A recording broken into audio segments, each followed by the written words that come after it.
Buttons. Hello. Is recording started? Yes. Has it, Aiden? It has started. Good.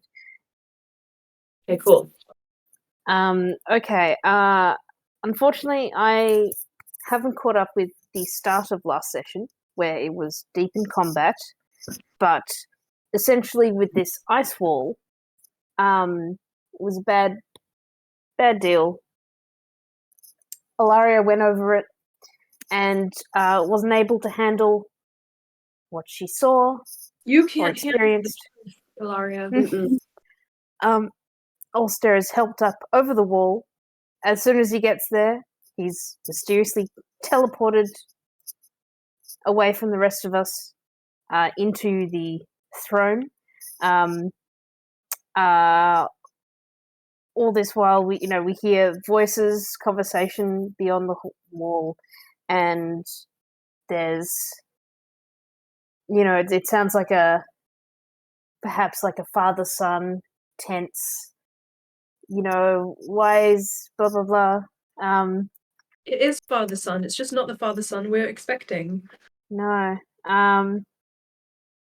A son sort of caught doing something that maybe isn't all that bad, but in the eyes of the father perhaps is. Anyway.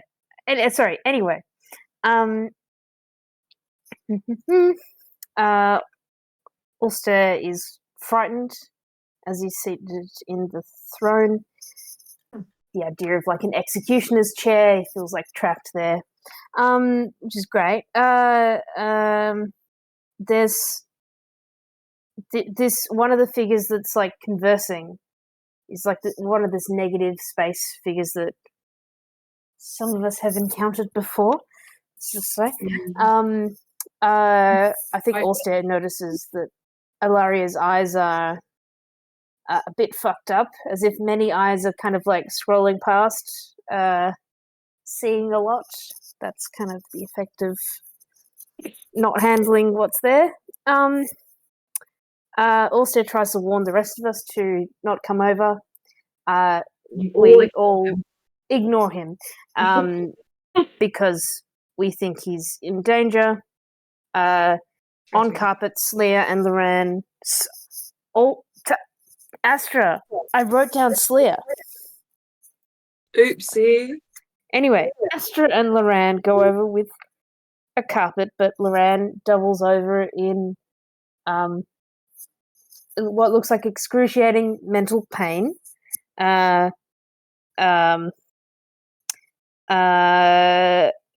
Sparks tries something, tries to lure the negative thing away from the others, as there's also like rifts around Ulster, very dangerous. The thing in negative space. It's their danger, Laura Surrendell game on.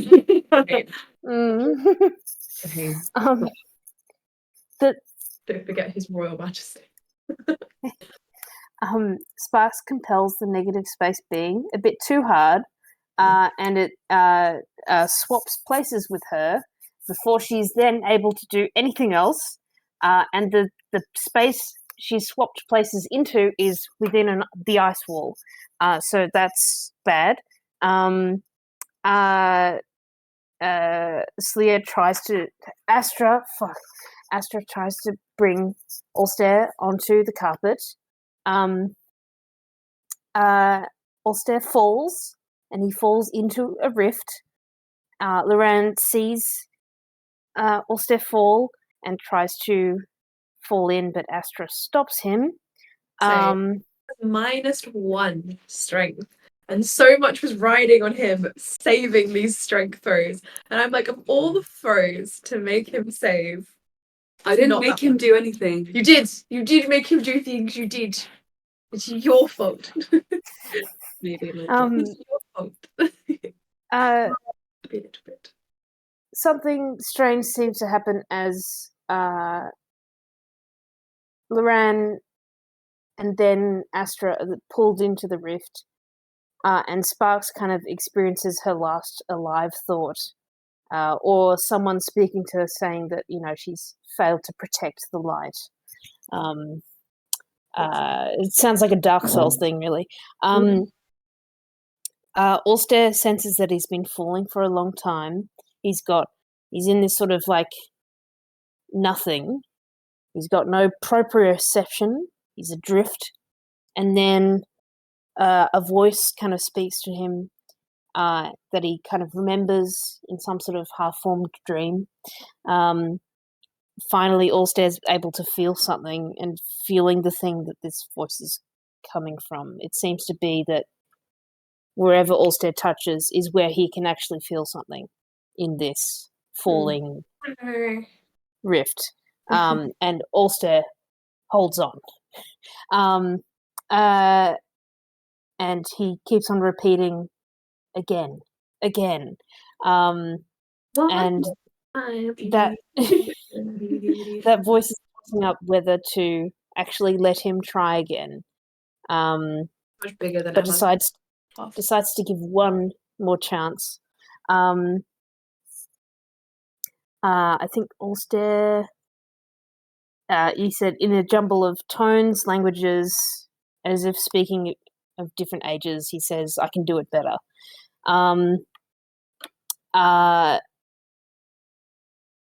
Sparks sort of feels the pressure of shadows tearing at her, and then a light blinds her and the shadows seem to lessen, and the same voice speaks to her. And she's warned that she can try again, although if she fails, the same goal will become much, much harder to achieve than before, and that she must bear the burden together. Sleer wakes with the start, and Zarina Jr. sort of anxiously asks, how's it going? With Dad? Who's Dad? How's it going in the dream to do with Ulster? Because she's experiencing the dream with... I can't remember that bit, but they're called for an emergency meeting. They're currently in the Maasai Ice Palace. Zarina Jr. goes to wake Valis, and Sleer waits outside the door of the throne room, and notices that it's fairly empty except for 7 people, which includes Saraza, Kev, and she gets a strange feeling that it's as if they haven't seen them for a very long time, but they know that it was only a few weeks ago.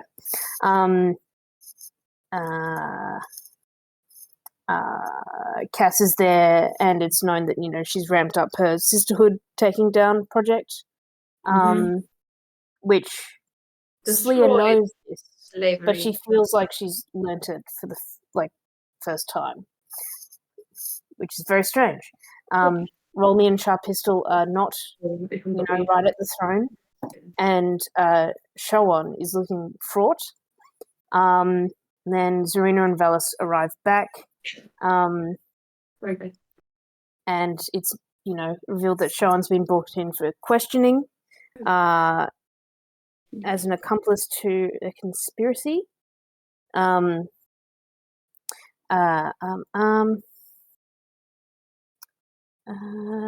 room up to something. Why did I write that? Not in the room. Okay. So Sleer feels the need to sort of move up next to Showan to kind of show support, and so does Zarina. I don't write much down about the actual conflict here. Sorry. Don't worry. Ulster, Saraza says something to Ulster, and he sort of leaves. Sleer notices that, one of the other 2 thrones is occupied by someone who seems to be a stranger, but they know is Daniel and Lucas's child, but doesn't remember their name. Then next thing they know, Slia is lying against some cool grass at night time, and so are the rest of us because we all wake up together. It was all a dream, except It was all a dream. It really wasn't. Really wasn't. And Loran. And there's... Hang on a second. Astra gets the sense that she's losing someone. She's losing a grip of this Zarina Jr. and is sobbing. We kind of ascertain that only Ulster, Astra, and Sparks have memory of... Oh, hang on. No, Loran as well. Loran also has memory? Loran also has memory. The only one who doesn't remember this is Joral, who is kind of returned to his hammock and is just snoozing. The other detail was that the bard who you brought with you, Shigan Waftalderswin, is no longer Shigan Waftalderswin. He's not there, but is instead Chrism. And from all of your guys' perspectives, with the exception of that blip from yesterday, which does feel like a blip, he's been with you this whole time. What are you Very talking freaky. about? I've been here this whole time. And my own... Checking Baldur's Gate, we're like, what are you talking about? I live here. You fool, I live here. You fool, I live here. In this abandoned someone who played D&D wrote that line. Yeah. I got a 27 on that persuasion check, just saying. Valis was like, I live here.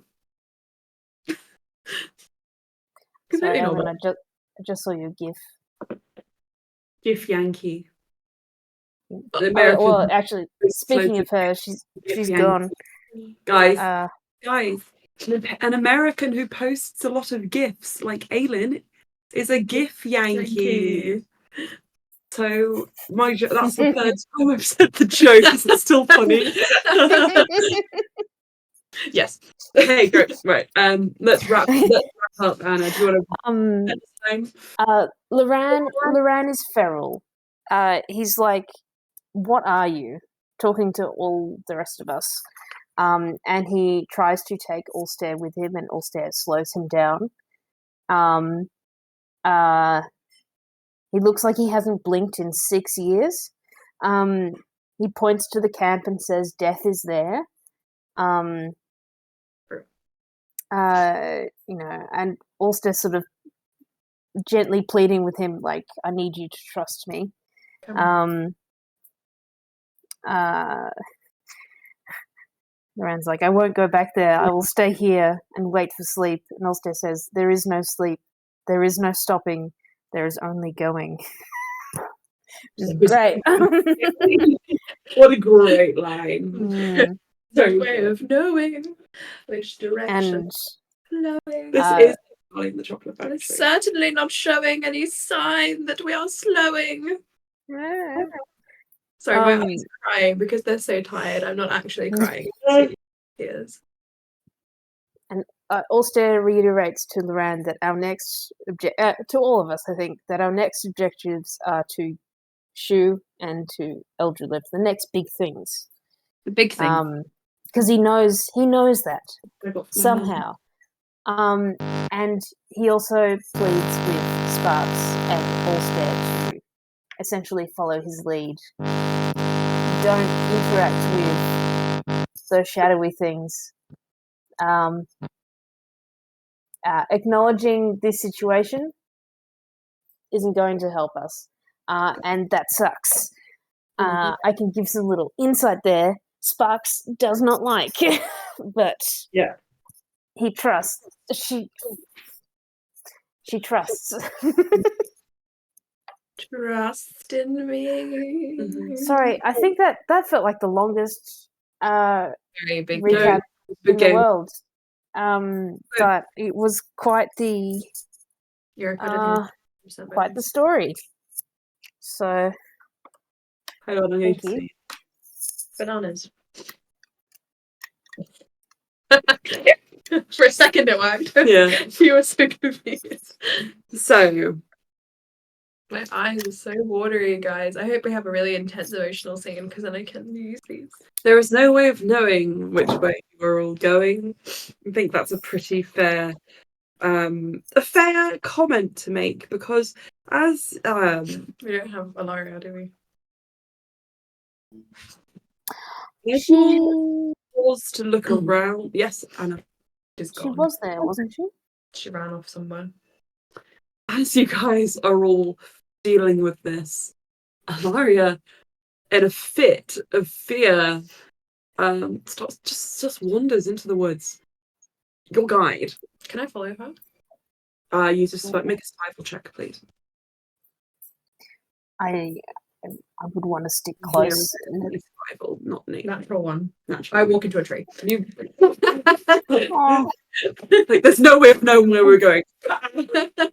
You walk into a tree. Also falls over. He's like, that didn't go well. That Um, usually doesn't happen to me.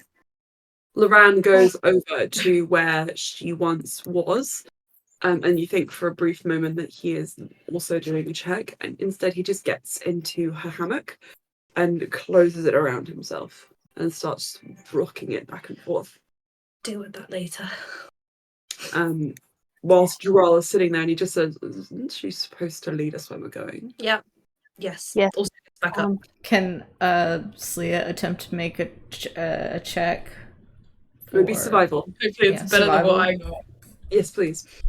I just put my It's Aelin's dice. Of course, it's going to be better than yours. Well, I don't have my dice, do You I? got a natural one. I didn't get a natural one. The computer AI got a natural one. Just saying. Aelin, my please. Aelin, the my please. Will you please me? Please. Roll. I rolled a 17 plus 4. That's what we're on. 21. Right. You know this area. Okay. This is the last sort of spot where we're going to use our regular mechanic before moving into the Green Sea specific mechanics, which is for all nature, animal handling, and survival checks are subject to a -1 d4 on your proficiency. Okay. So you take this off your final roll.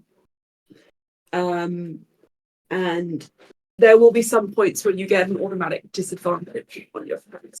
But I'll let you know when that comes into effect. You can vaguely walk.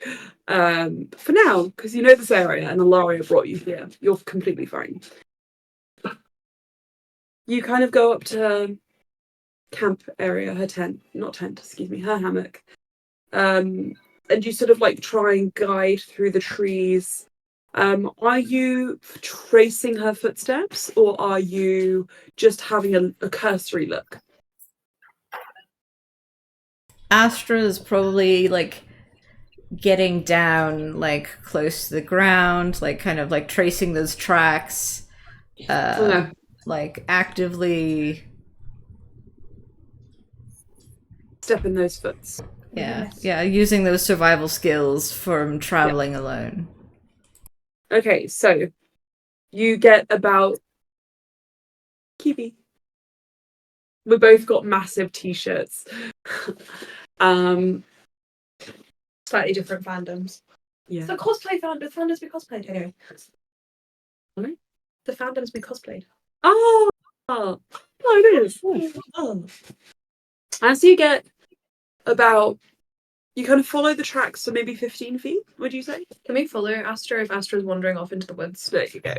You follow Astra.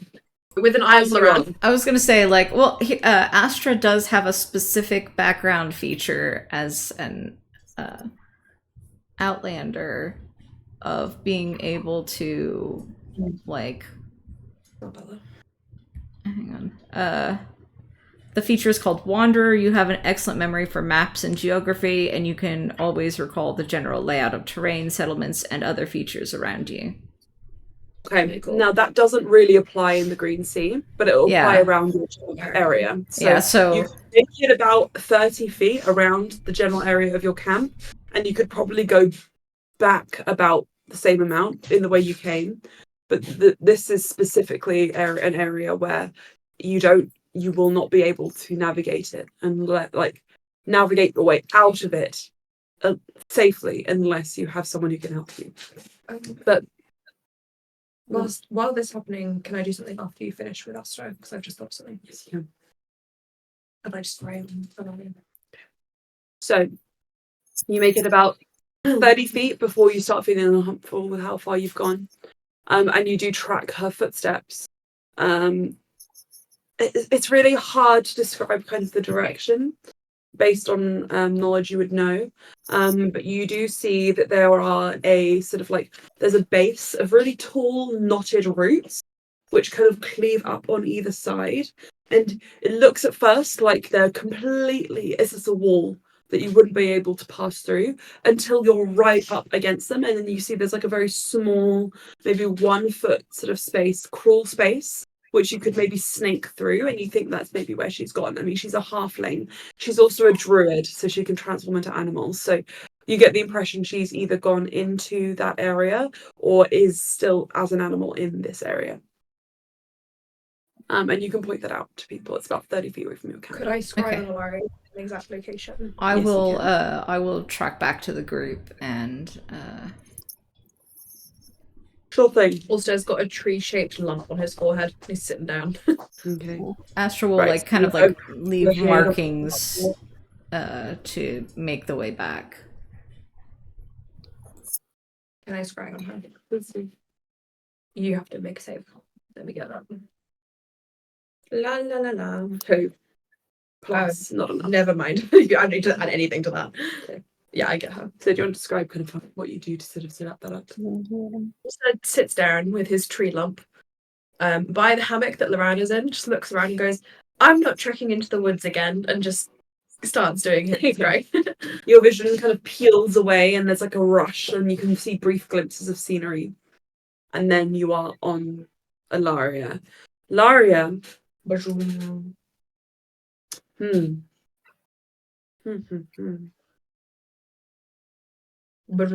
look at my notes. I'm not looking at notes. I'm looking at the big screen that's right there. That's very distracting. Both of us like, ooh, shapes and colours.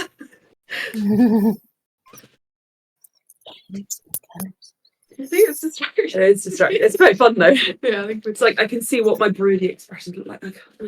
I don't have Or brooding. scared. I don't have brooding expressions. I look like 5 years old. Like, Uh, ooh. You don't look like a 5-year-old. Sorry, a 10-year-old. Everything's fine. So, throwing on Alaria, I'm 26. Ooh. you see that she is you kind of actually, from her perspective, I think, because you're sort of like a little orb that sort of sticks to the back of her head, sort of like when she turns, you sort of turn with it, and you actually see Slayer very briefly walking away. She's probably about 10 feet in front of her. I pop back out of my scrying, and as Slayer comes back, I'm like, she was right there. What in the hells were you thinking activating that lance? I was right, no. That's an Astarian quote, guys. He points back towards where Astra was. She was right there. Yes, You were and very- the rest of you weren't. So What animal shape was she? She was a vole. Cool. How big is a vole? Very tiny, the size of this mouse. I am going to go up to the tree, avoiding bumping into them. Blue. Wait, you go. Yes. Okay. Before you guys do anything, Oh, can you please tell me how are you preparing? I'm gonna into animal shape and go get her. Yep. How are you preparing to go on the next part of this journey? I'm gonna get her back. In any details you want me to include? He's gonna transform. If she's a vole, he'll transform into a cat. Okay. I have Ulster. Anybody else?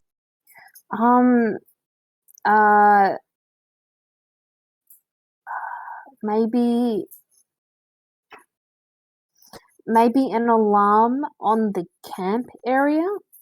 Okay, cool. That's good. Yes. Gerard should stay and watch the ran in case he wanders off too. Okay. Okay, cool. Okay. Why do you make that face? Just checking. This will be my last spell slot. Just so you guys remember, you haven't had a long rest. Are you okay with that? We need to get her back. Wait, why are you saying this tree thing requires a long rest? No, there's no nothing about that. The tree, per se. Can we get her back and then long rest? You can try. Okay. Astra, remember you walked a certain distance before Ulster said that she was right in front of you. It's a little bit far, you think, maybe, for going and needing to kind of go back to the camp. It's a little bit far away from the camp. Should we move the entire camp? It might be you. Shall you we guys just pack think up the camp and... Yes, you guys think with your collaborative Okay. brains that it might be a good idea to suggest for everybody to pack up the camp. Okay, we pack up. Okay. You pack up the camp. Okay, that you take about 20 minutes or so to pack up your hammocks, your bedrolls, bring your supplies, any extra things you might need for surviving in this destructive, awful place. And then we go to the tree. And then you go over to the tree. Right, okay. Astra, I assume you're leading the way with your Outlander feet. Yes. You can get them about 30 feet or so away. What is your order of movement? Astra at the front. Yeah, I was I'll going to go say second. Astra's probably at the front with Ulster. Okay. The two small half elves are just trekking ahead. All right. Bluey? I think near the back, curiously looking at Chrism, like, How are we moving? Do we manage to get Lorraine out of the hammock? So you peel open the hammock. And who does it? You? Yeah, I think me. Loran looks at you and he says, "Oh, why is your hair so long?" Can I just like pat his face and try and get a read on his eyes? 'Cause he seems to be like, oh, is he They're- responsive? They're like quivering, like every now and again they like Lorraine? Ulster, hello. Right. How are you feeling? I love you. That's nice. Do you need anything to make this journey more comfortable? I need a A strawberry.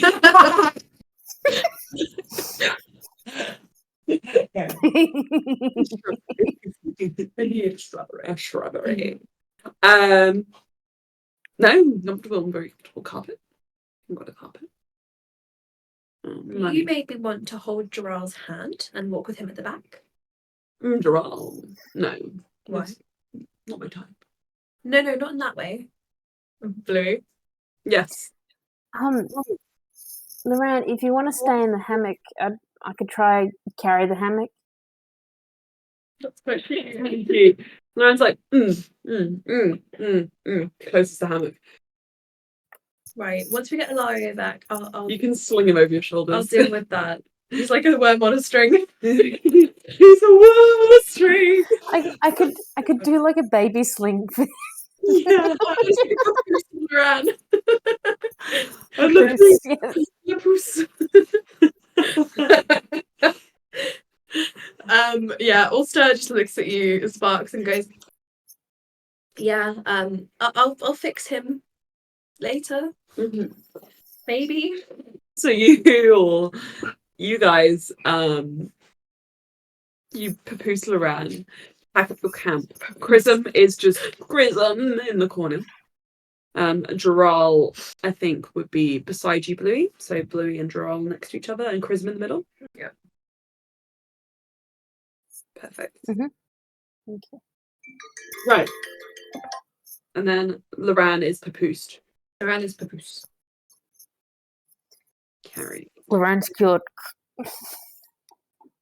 Okay, so all of you guys begin to move away, and now this is why you needed to move your camp potentially. The moment you breach that 30-foot line, It's just me, Astra, you kind of are just you and me. just you and me. You turn back to kind of keep an eye on your guys, make sure everyone's together, and you do see that everyone's together. The path looks completely different. from what you were expecting. The way that the trees look, logically, you think it has to be this direction.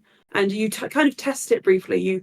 You go the most familiar path. You even track where your friends are walking, but you end up, for lack of a better word, somewhere you've never been before from your perspective. And you turn around and you see your friends ahead of you and you think, okay, right, I know I came from that direction. You can walk your way back, but you can't seem to find the path that you walked in before. But you do find the spot Ulster recognised from his scrying as being where Ilaria was hiding. And it's in that you go through that crawl space before you. We're not all going to fit in there. It's like a path. In the crawl space of the tree? Yeah. You said it was 1 foot wide. Yep. Bluey's not going to fit in there. Bluey's not going to fit in there. Okay, Astra, you go through and you find a little vole who is quivering on the ground. We just pick it up. You pick it up. Astra, do you pick it up? Let me do it. Let me do animal handling. Yeah, I was gonna say Astra is gonna assist Ulster rather than do it herself. You hear the rules I put out, by the way. What rules? Okay, so this is when you were maybe at the loo. Animal handling, survival, and nature. Yeah. The moment you get out of the camp area are minus 1d4 off your final roll. Why? Because you're in the Green Sea and I'm the DM. You're mean. Okay, fine. And then there are some areas where there is a disadvantage imposed on you, but that's. Can I assist to provide an advantage at least? Hold on. So it's 10 base disadvantage. Emma, Yes. is it a 1d4 rolled each time you do one of those checks, or is it the same 1d4 result? It's every time you do it, because otherwise what if you got a 4? That's not really fair. Okay. 16. It could be like a 1 where you just get a bit like, what is going on? It could be a 4 where you're completely You've got stable. -4, and I still got a 16. Perfect. You kind of have this like haze. I think the best way to describe this area is, when in The Hobbit, when the hobbits are walking through Mirkwood and they cannot find the path, and they get completely lost. Yeah. Even though they're all competent, even though they have skills, even though they've made it that far, this is a place that is inherently magic and doesn't necessarily want you to be there. Do I manage to? But you don't really know why. Do I manage to pick her up? You do. You pick her up and she scatters away at first and then kind of rolls on her back and just quivers. And you pick her up and she is like shaking. Okay. Well, we've probably got a few hours before she transforms back. I could just kill her, but I'm not going to do that because that would be mean. I'll do it, Droll says. No. I don't think it's me. No. Ulster puts her in a little pocket, just closes it. No. We're not going to kill her. Okay. We're going to... Also looks around at everyone. We're going to... What are we going to do? Well, I have a list of things. He pulls out a list. We have to fix Loran. Eat food. And rest. Mm-hmm. That is my list of things. Indeed. So... You feel a shift in the kind of greenery behind you.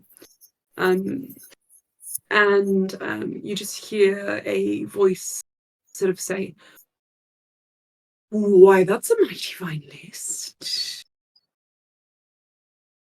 Who is that? You turn around and you see what you think at first is a vine, but then you see it's a very thick, kind of like, almost like arm or appendage. But it has a face and a forked tongue that goes... Oh, it's a snake. You see a snake. Hello. Why can you speak to us? Why can anyone speak to anything? Because it has a voice box. What's your name? Hello. It's not my name. It's my laugh. Oh. You lost, adventurers. You snatched up my meal. Also just covers the pocket with his like jacket. It's like, hey, that was us. Make a deception check. Deception check.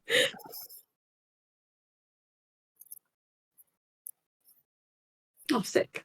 Yeah, 16. 16. It was one of your other friends.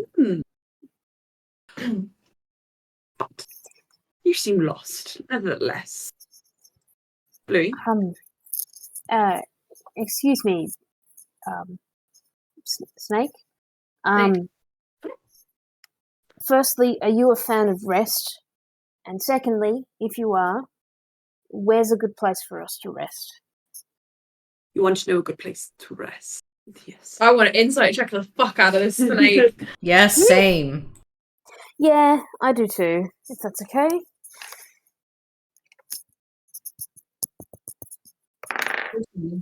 Oh, not good. Note for Anna and Bluey. Anna and Bluey. Astra and Bluey. That's one of these. An 8. 14. 8, 14, and 18 plus 6, 24. Anna, you see, Bluey, you lean in and you kind of nod along. Yeah. The snake speaks like, yeah, that's great. Also, you're a little more wary. Astra, you're even more wary than that. You kind of keep your distance and sort of look around, making sure you're not being played. And the snake says, well, you see, I do know a few good spots around here. This is my home, after all. You're going to eat us, aren't you? Too big for me to fit. Maybe not Well, that one, points at Chrism.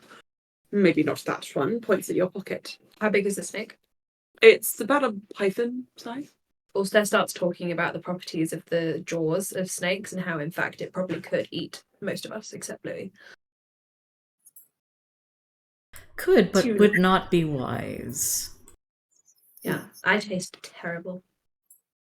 It comes up to you. Capability isn't intention. Surely? It isn't your intention. Very bony. Probably choke on me. Well, my intention is to answer your question. Do I know a good place to rest? I do. If you follow me, I can take you there. I'm good, actually. I think I'm just going to stay here. But nice meeting you. All right. But I wasn't going anywhere, so I'm staying here too. Well, Suppose we can wait here with each other until one of us decides to leave. Oh, As we do not intend to stay, I think it will be us. Farewell. Farewell. but do we know where we're going? Farewell in these woods, my friends. very kind sentiment, thank you. Bluey, what did you say? Do we know where we're going? Like, we don't know this place. Yeah, we're gonna wait for Ilaria. Stop that. Also steps in front of the snake. Stop. No, we're gonna wait for Ilaria. If you try and bite me, I swear to God.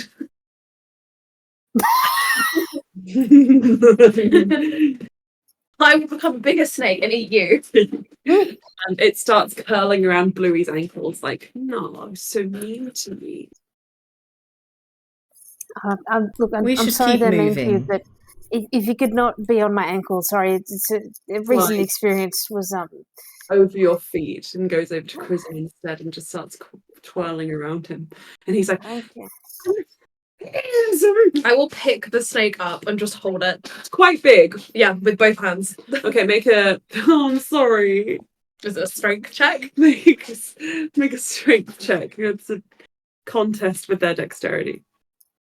It's a 7. No. Did you just say 7? It goes and slides out of your hands. No. Very heavy. Have you eaten someone recently? It goes. Also imitates the face. Cool. It slides up the tree, curls itself around one of the branches, and lays down its head. Doesn't leave.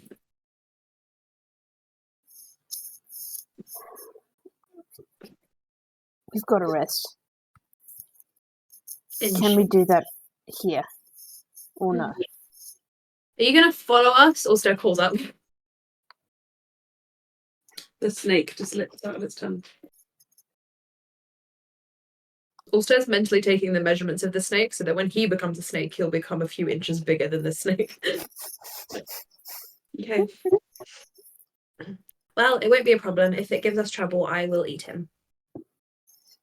I quite like snake. So you guys choose to camp in this little spot. No, we're going to move a little bit, I think. Okay. Are we? Do we agree? Or... Yeah, I mean, Astra doesn't necessarily want to bed down next to this snake because, you know, unwise. Okay. You guys continue moving onwards. How far are you going to travel before you rest? I mean, we don't have a Laria, so it's probably not wise to go too far. Can we attempt a survival check to try and find a good place to bed down? Yes, you may. Remember the 1d4 rule? Can I also do that? Yeah. I would like to do one as well. My dice is not rolling above a 12, by the way. Oh, come on. Sorry. Okay. Not good. I'm going to get a different roller. That one rolled above a 12. Yeah, but it's really not working. Yeah.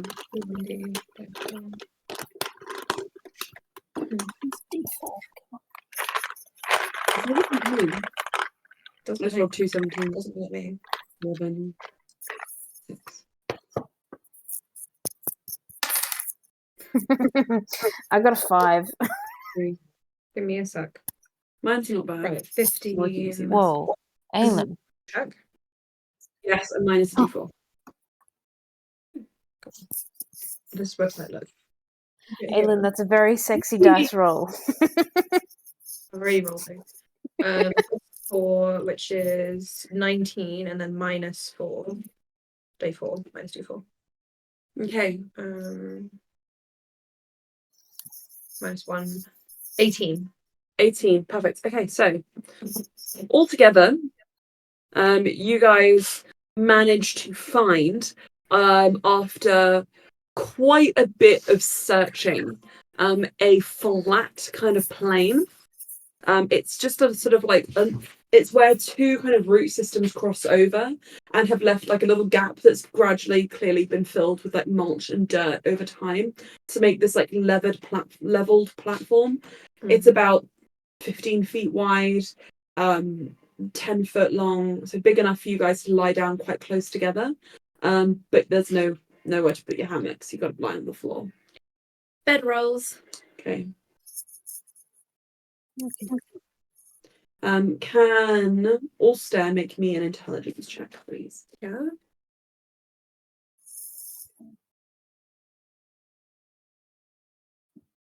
I think that's a 5. Okay. Minus.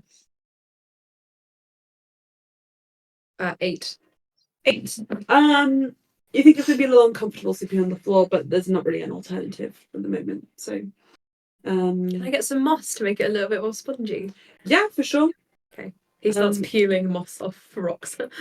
Bluey, you hear Loran muttering from inside his papoose.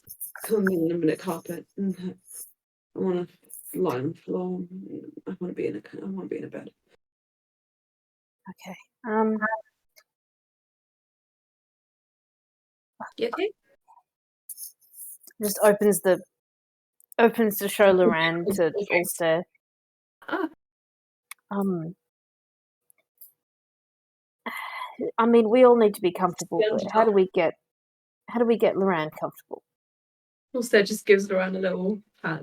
I want to be on the carpet. You want to be on the carpet. Okay, Ulster gets the carpet out and Okay. lays it. It hovers a few feet off the ground. You want to go on there? Yes. Okay, he lays around. Oh, Alright. I'll sit with him. such a long day, wasn't it, Ulster? Not really. Brian. No, it's not my name. Mm. The silly fake name that then caught on, and then Cass started calling me it. And do you remember when we got drunk behind the bows? Yes, that happened. And then the ship exploded. No, that didn't happen. Yes, it did. No, there was no Who explosion. there? Carol was decisively not there. And Droll was there. No, well, no, he wasn't yet. Have you ever met a Sphinx? I don't remember. The Sphinx of Death.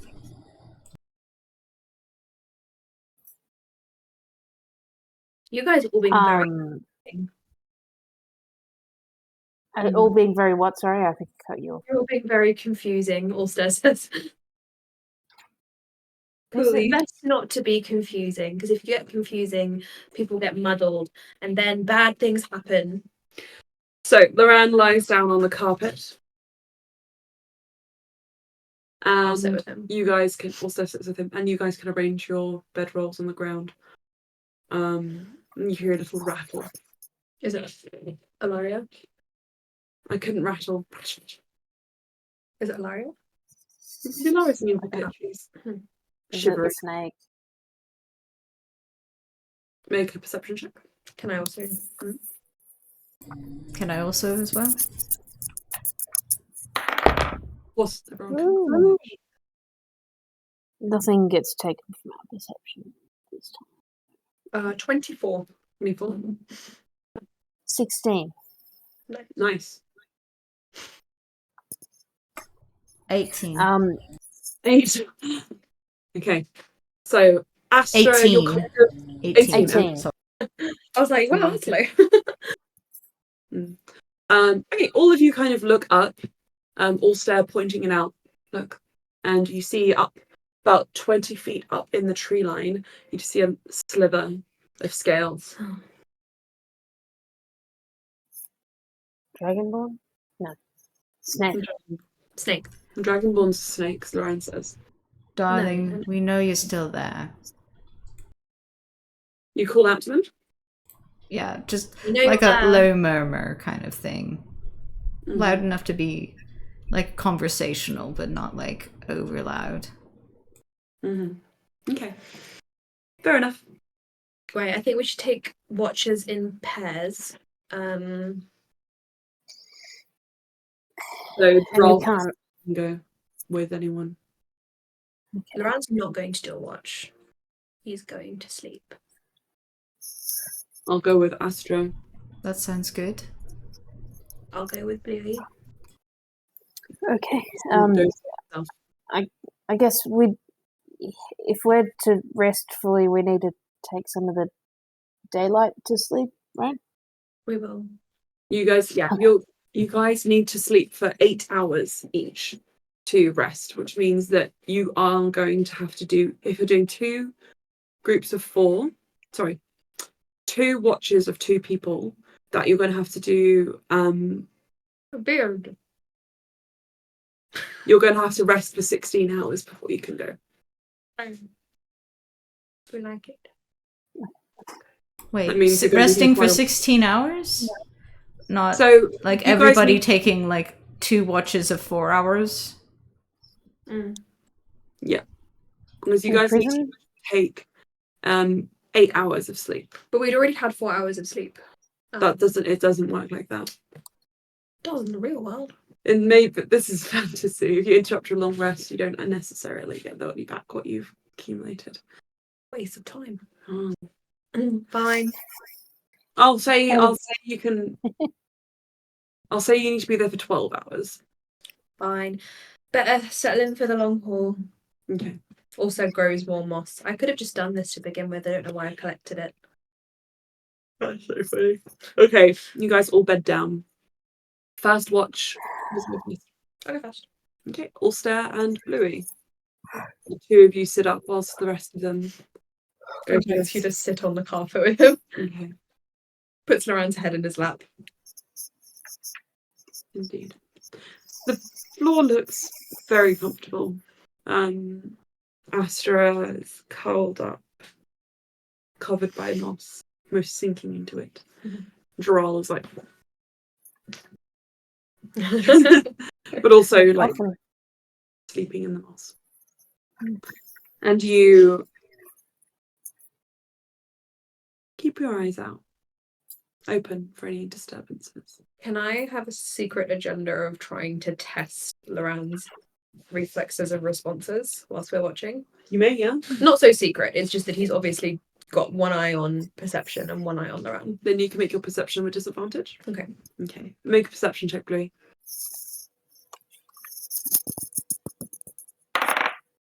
The disadvantage is 18. 18.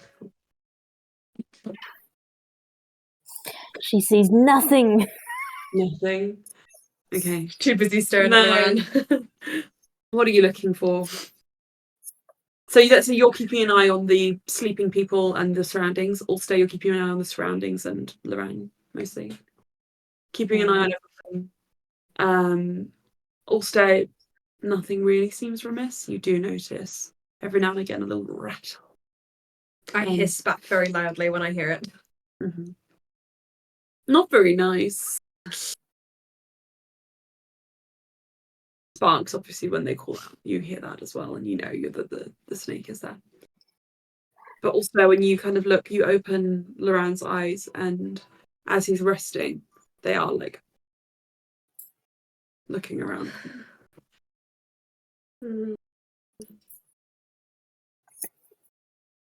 Can I take his like heart rate and everything, check his health? When you let his eyes close, it calms slightly. I think you'd notice. Maybe a medicine check. Not very good. 8. No, 6. Sorry. 6. Yeah. I have no idea. I don't do the medicine things. I do the killing things. Hard to figure out what the correlation is between anything you're doing.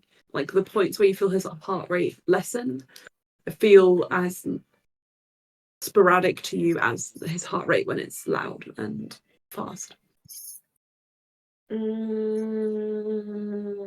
Also looks very stressed, Clarks. He's just like, I don't know what to do. Sorry. Do you want me to try look at him? I mean, I don't think it's any problem that we can just fix by giving him a glass of water, if you know what I mean.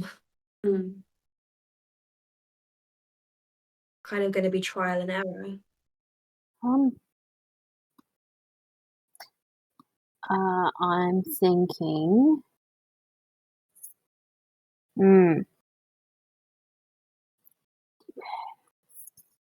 What if I tried to detect magic? Yeah, you could try. All right. Yeah, she'll cast detect magic.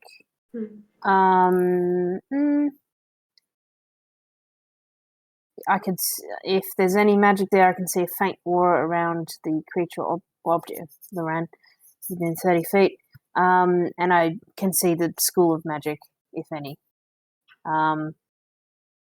She would sort of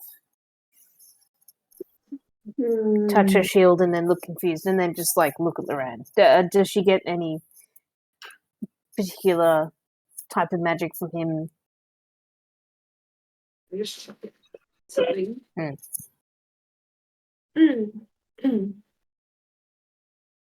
La la la la la la la.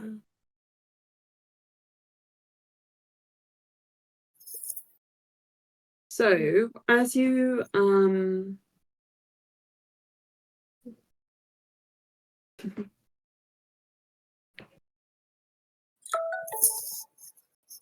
Quite hungry.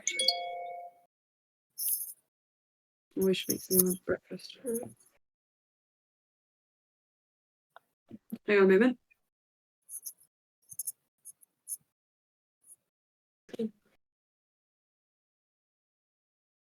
Okay, so I think you would see that there is probably a aspect of enchantment magic Mhm. but it's sort of intermingled with transmutation. Mm. Like those two things all together kind of merge into one mess in your mind, and it looks like those magical and energies are blurring together to cause whatever is happening to Laran, and it's focusing around his eyes, I think. Okay. Mm. Centered on its eyes, it's as if it's a mix of enchantment and transmutation. Yeah. Mm. Now, I'm not the most learned on magic theory. Around. Laran Yeah, that said if, this. I think we could ask him, but I don't think we'd get much of a coherent response. something keeps like changing about his eyes, right? His eyes.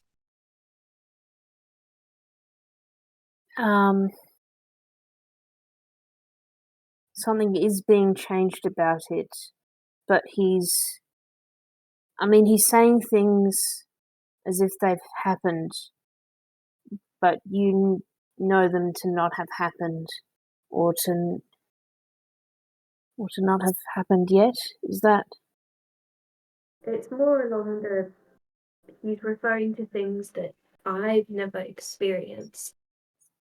So whatever he is seeing,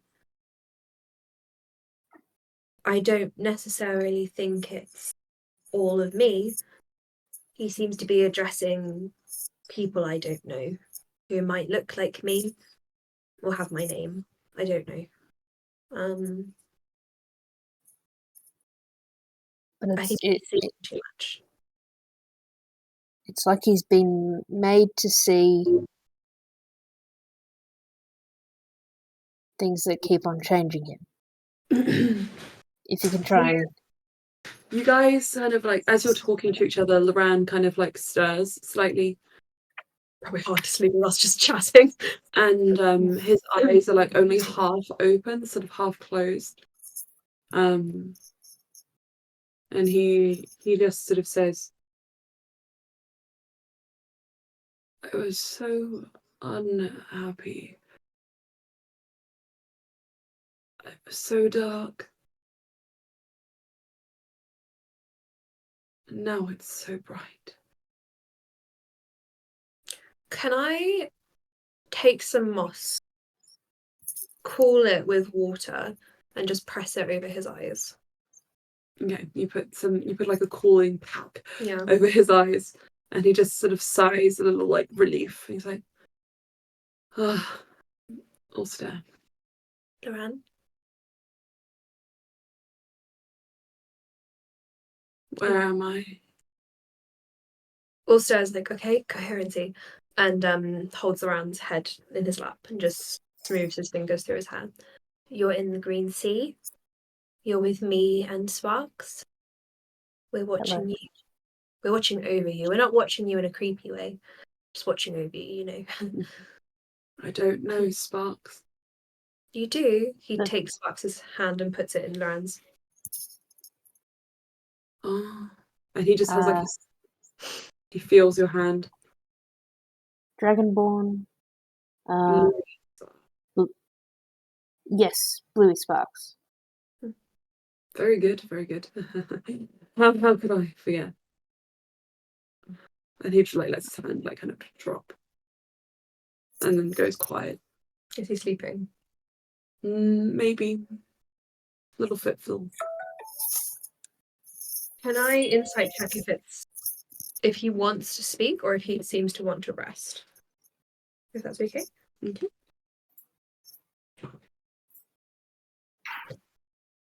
That was 10. Okay.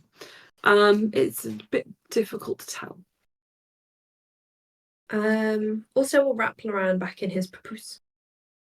He seems to be able to be malleable to what you would wish to do. Yeah, he kind of folds Laran up into his arms and holds him Literally malleable. Worm on a string, remember? And he will speak by Laurent's ear. Sleep if you want, but we're here if you need to know anything about where you are, who we are. Okay. And he sorry, he closes his eyes fully. You see the moss kind of shift. I pat it around to make sure it sticks nicely.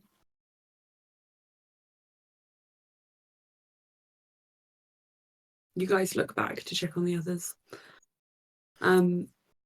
Still nicely asleep. But, Bluey. Gerald's not there. Gerald! I have a question. Yes. Because I think that, like, in their sleep, Astra probably would have, like, curled around Gerald. So if Gerald got up, is there a chance that, like, they could have been woken up?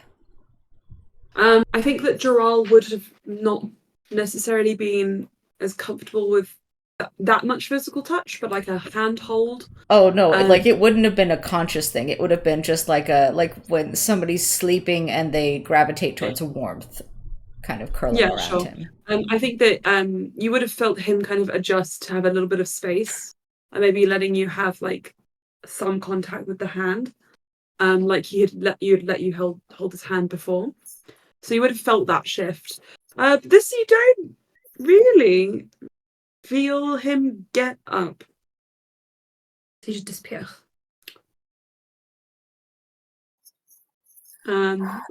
Astra, you kind of shift a little in your sleep. The two of you look down and see Gerald. Gerald?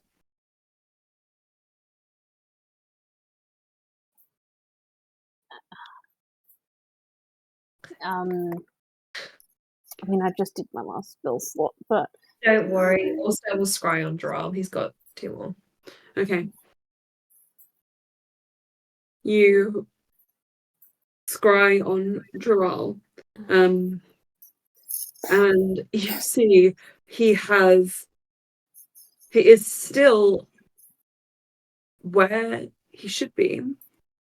The moss is now above him, and he's been kind of like swallowed up in it, and is sunk completely like down quite low in the ground. I tread over to the moss and start rotting it away to get to him. You start digging and digging and digging. wait, he's sinking. Yes, and also the more that you dig, Hang on. the harder it becomes to pull your hands out of this. Ulster.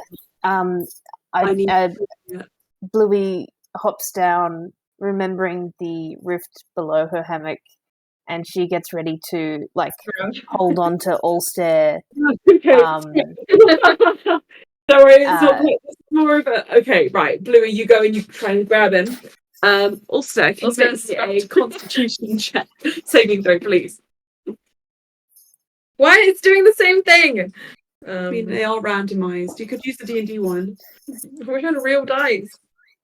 Hold on. A Constitution saving throw, please. 10. 10.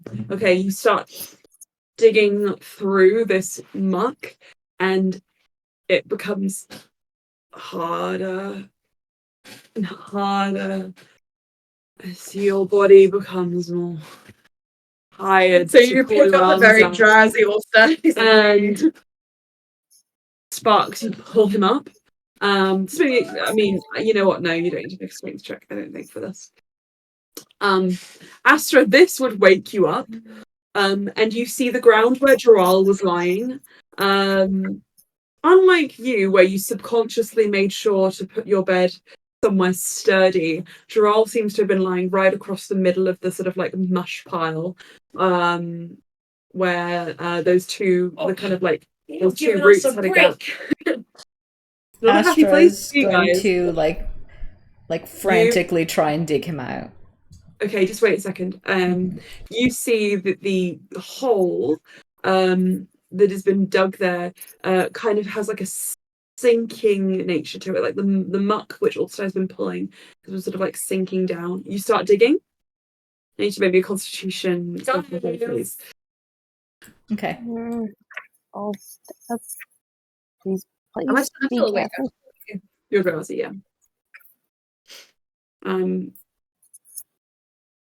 That is an 18. At 18, okay, you're all right. Very There would be, nice. but you've been pulled out by Bluey, so we don't worry about that. I think Sparks will take out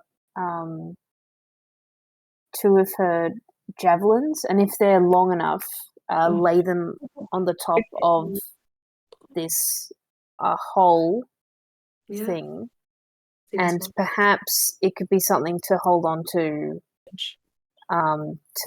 like You poke it in. No, she's not poking it. Sorry, what are you doing? I'm thinking as a support on the top of the hole. Okay. So you're having it there into underneath one of the roots and leaving. all Yeah. that, Okay. yeah. Right. So Astros, you're sort of like digging, clawing at it with your nails. You see this sort of like mud, the sinking begin to kind of get faster, and suddenly it's almost like you've hit a brake. It pulls out and widens. I would like you guys just to make me dexterity saving throws. Obviously, Loran's I'm being about it. held by Bluey. Bluey, I need you to make me a dexterity saving throw. Loran's fine because he's on the carpet. Chrism goes. He falls into this hole. Oh, that's a 7. A 7. Ulster, are you still? Never mind. A 7. Okay, cool. Ulster and Bluey.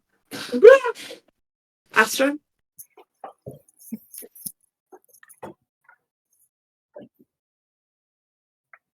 Oh, I hope it's a good one.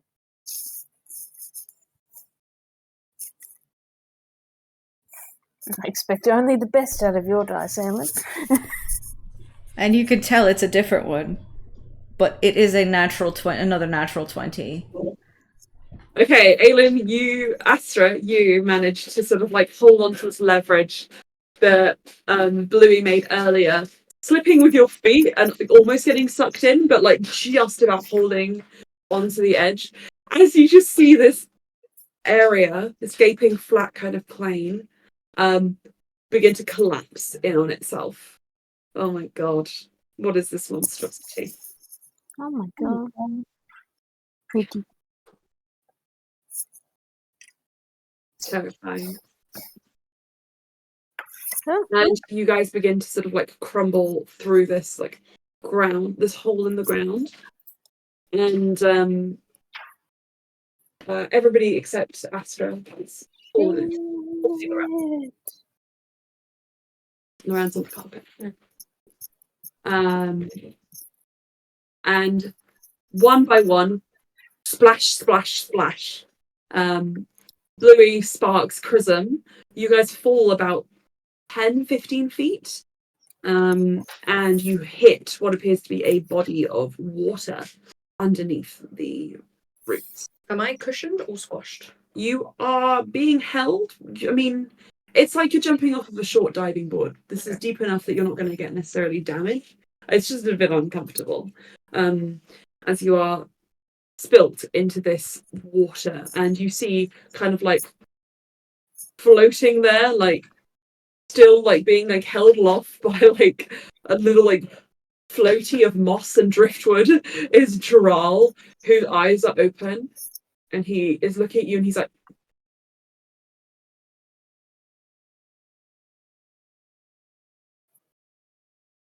let's lie there.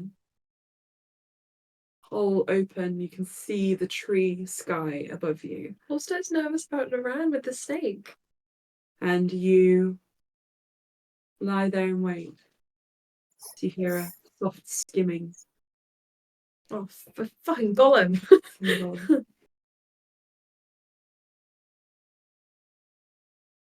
As this white, kind of maggot-looking creature about the size of a halfling or a dwarf, a large dwarf, with like no eyes that you can discern, thick leathery white skin, and a maw that is just teeth. Emma, Yes. I don't think Ulster's going to leave Loran up there. He's going to just pat Bluey, give a very, like, it's going to be okay, and he's going to misty step back to Loran on the carpet. Because He's not going to leave him alone. And the creature kind of turns its head.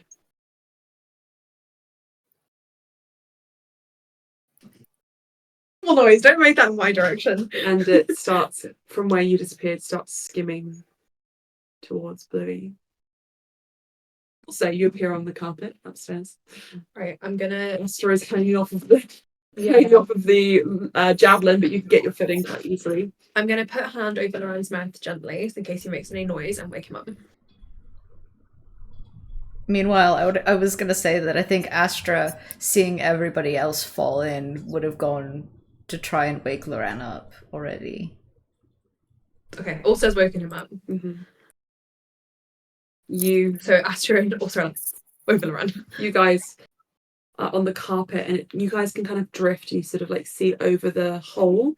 Like I said, a 15-foot wide, 10-foot long. So it's like a very small jacuzzi size hole between these rotting roots. Opened up to reveal a pool underneath, which looks much. Sorry, We can all fit. I was counting for the carpet. looks much deeper than it felt from where your perspective was. Sparks.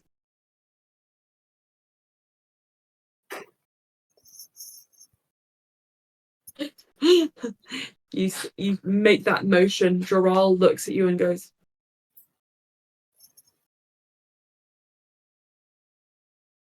Okay. Can I start unfurling a rope on the carpet and maneuvering it over the hole? He sees that, and Joral's eyes like follow the rope. You like kind of leverage it down. Astra, you take one end, also you take the other. The strongest of party members, really. Loran doesn't even bother. He's still got his eye. Everybody wishing Cass was here right now. Yeah. I was like, I'm just gonna kick Cass.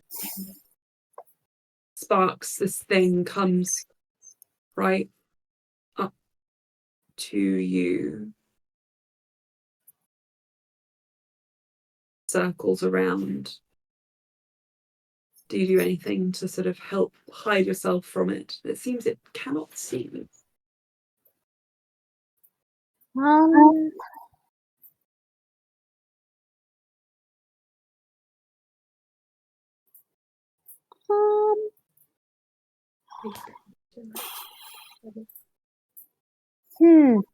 Would... Oh no. Okay, I had the idea of what if she used her tail to like skim the surface of the water a little bit away from her.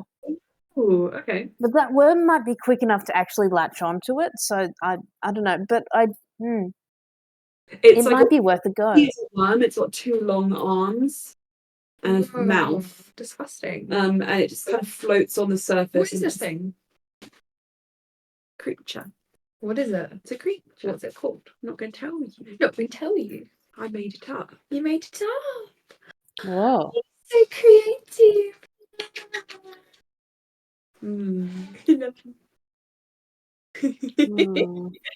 Okay. It's definitely a creature that I don't recognize, right? How much experience do you have with the Underdark Blue? I don't think she would have any. Okay, then you do not recognize this at all. The closest thing it looks like is fly larvae. Oh. No. No, thank you. Don't want that. Okay, I think would a sleight of hand cover like using her tail to quickly skim the edge of the water in the opposite direction of Dural and hopefully away from the rope. So just like skim it and then try and bring it down. quietly, like Yes. sleight of hand, sleight of tail. Tail of hand. Ooh, sorry, that's an unnatural 20. Okay, cool. Right. So very quietly, you just flick and splash as far away from yourself as you can, and the thing immediately goes and sort of like moves with its arms windmilling towards it, and its mouth open, it burrows, dips down below the water. Everyone's gonna, guys, this is safe space. No one is going to make a clip of me going below the water.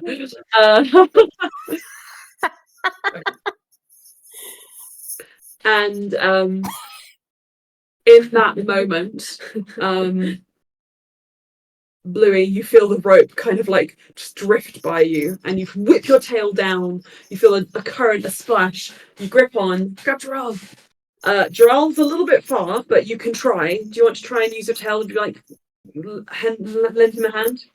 Maybe if the tail is swishing back from one way, can it try and swish the other towards Gerald?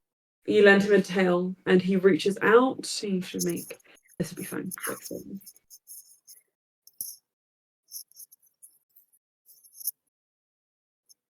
He goes, and obviously he's got additions, but he got a 19 on the dice, so Easy. Holds on to you, and I'm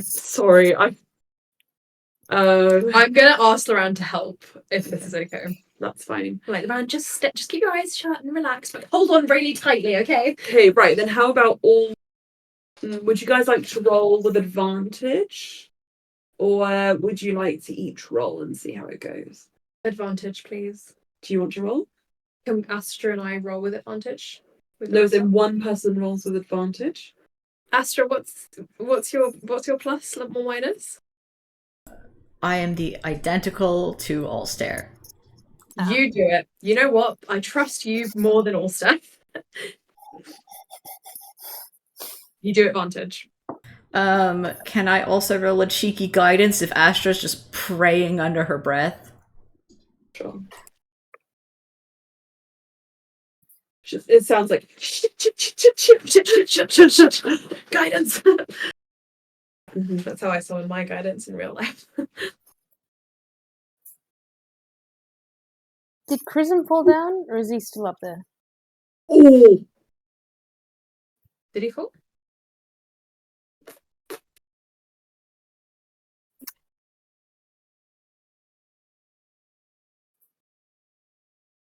yeah. Shit. Okay. 14. He's a goblin. Is Chrism? I mean, we're not out yet. He could try and grab my leg or something. It's gonna make it harder for us to pull you guys up, though. Bluey could fling him up with her leg.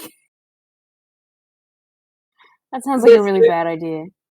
I think that you would see that you can't see Chrism down there. Let's put it that way. Let's say that so that it doesn't affect what you chose to do previously.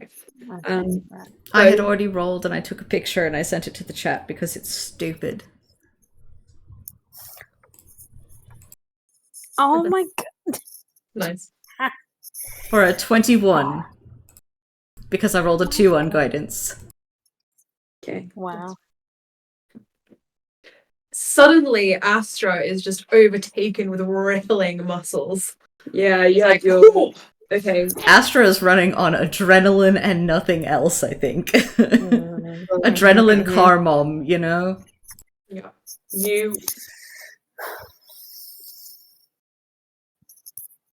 I can't believe your dice. This is ridiculous. Okay, you managed to pull all three of you together, everybody up. Bluey, you can feel them struggling because even nothing is going to change the fact that they're weak as shit. And the moment you feel like the lip of the hole where there's like the root, you kind of grab onto it and start leveraging Doral up.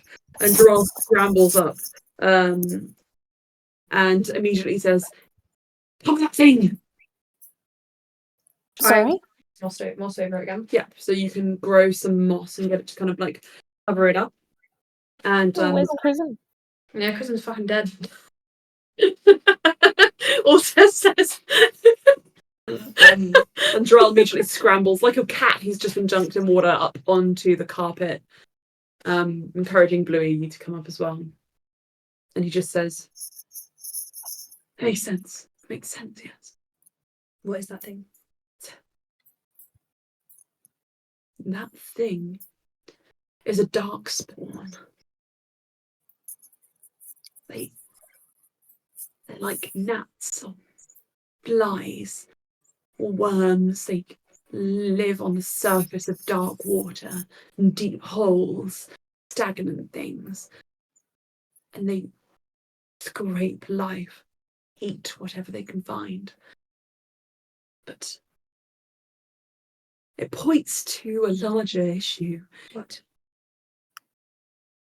Oh, it makes so much sense why this place exists. This is a vein to the Underdark.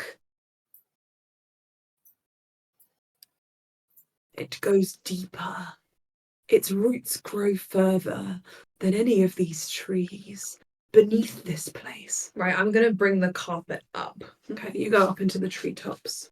I'm like, if you're there, Snake, if you try to bite us, I'm not in a good mood. I will get you. And I am in a worse mood. High five. Also, The snake kind of pulls its head around and says, "Guide you oh, really? Where? away from them." When has Ilaria come out of her wild shape yet? No. It's not been Is long she enough. still in the pocket? Still in the pocket. Right, I'm gonna pull Ilaria out. Ilaria, I'm gonna give you a choice, okay? Either you come out of your wild shape, or I snap your neck and you transform back anyway. I know you can understand me. She's quivering. She's been shivering this entire time. Like, convulsing, kind of. Ulster looks at Jarrell. I mean, one of us can do it. Well, yeah, there we go. Sorry, guys. Also didn't want to do it. She was like, Ilaria immediately pin her down. Ilaria, hold on. I make another moss cover and lay it over her eyes. Okay, she looks like she's having attack of some kind. And I will put a belt between her, over her eyes and in her mouth. Ilaria, Okay, she has her eyes closed. I roll a medicine check. Yes, you may.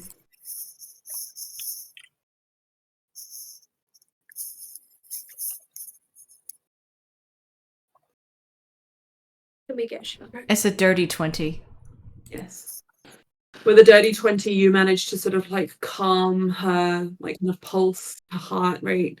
You apply some like cooling like water and like the cold moss that also has, you put it against her temples, trying to calm her and make her comfortable. And at last she finally just says, "Oh, what are you? What are you people?" Hikers. Okay, right. Let's pause there. I'm gonna get some breakfast very quickly, and we'll come back in 5-10 minutes. 5-10 minutes. 10-minute break? Sound good? Yeah, 10-minute break. Thank you. Your mum's computer screen is even dirtier than yours. Why does it make weird noise? Oh, what's that face? Clean your computer screen if you don't want me to say it. I love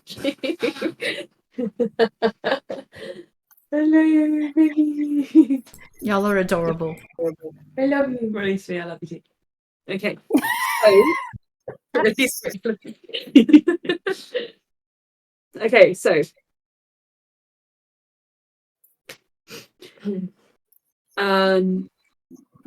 Ilaria wakes up. And she is convulsing until you close her eyes. She takes a deep breath. Everything's okay. Why you people? I can. And that's where he left. Anna, there's some sort of weird feedback periodically, and I think it might be like a. We're trying to fix it. Sorry. Wow, way to. Oh no, because it's no, because Anna's the one who's lighting up, not y'all, which is why. Oh, really? Yeah. Interesting. Oh, Yeah. yeah. I think it might be a bend in your like. Hi, Elena. Do you want to say hi? Hello. You're awesome. Live on the internet. No, not live. Oh.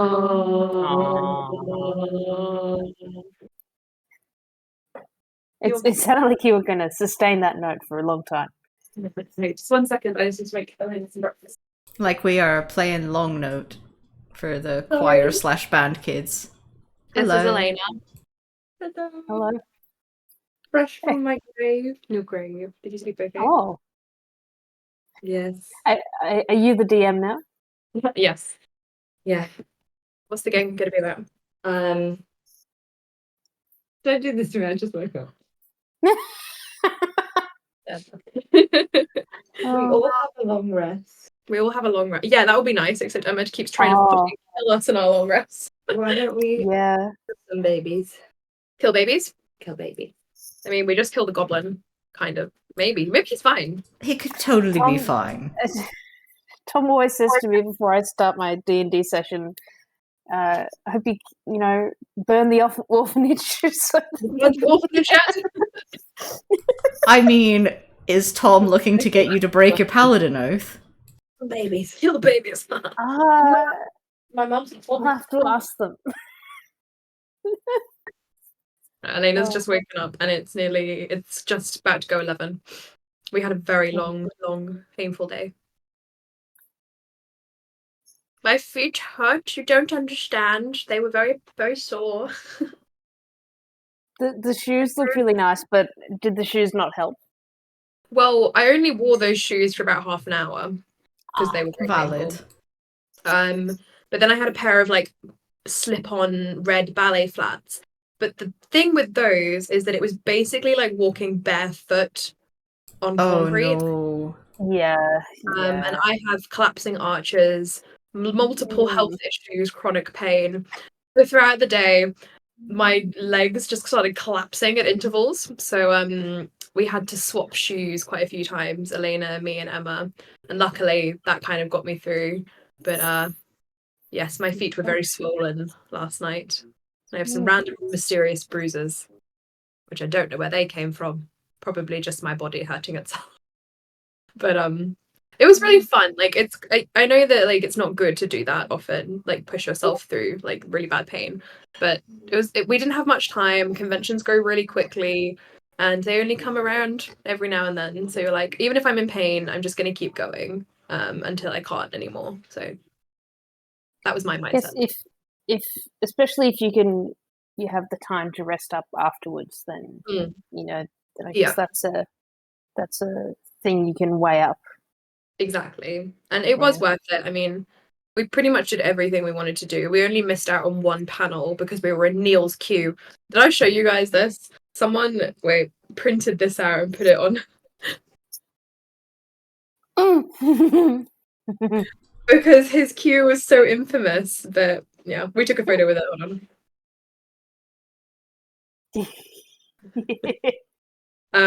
But yeah, Neil stuck it up at his booth and he was like it was fine. But yeah, it was good fun. Bye bye. Okay, Elena is having a baby. Right, so Very good. I was talking about being a Neil Q survivor. Me too. Hashtag QCon. I was literally called it Neil.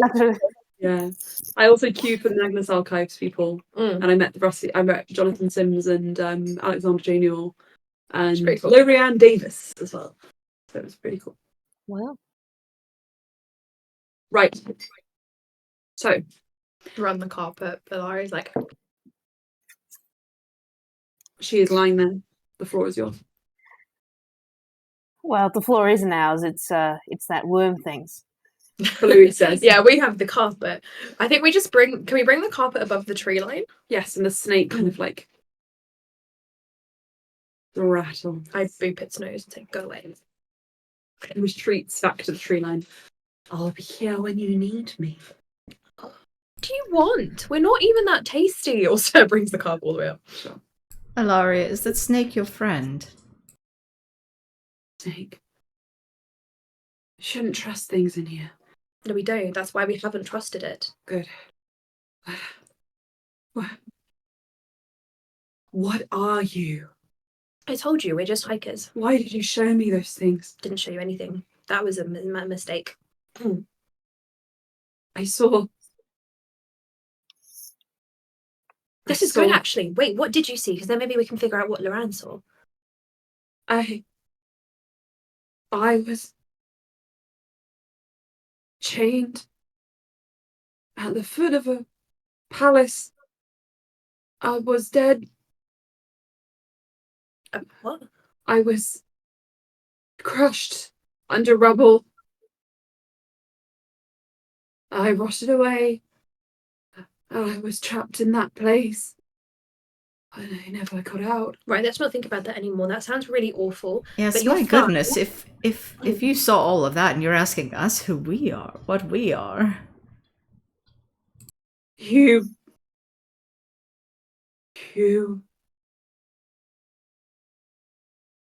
I was fine before this. What was that place you took us to? I don't know. It just appeared. You know the Green Sea better than anyone. I don't believe you. I'm being 100% honest.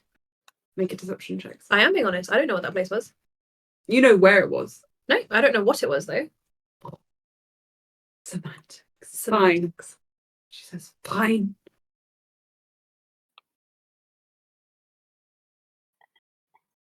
I'm sorry. My eyes. You don't have to, but we do kind of need your help. We do still need you to guide us. We did pay for your services. I think we're out of the bounds of payment. Can we have a refund then?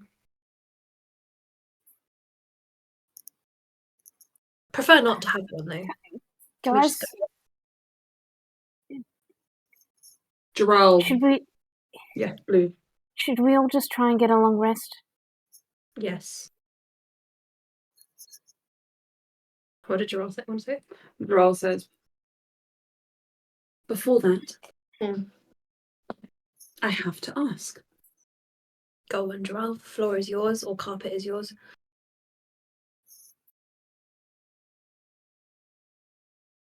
You know this place covers up the Underdark, don't you? Us or Ilaria? Ilaria. And Ilaria says,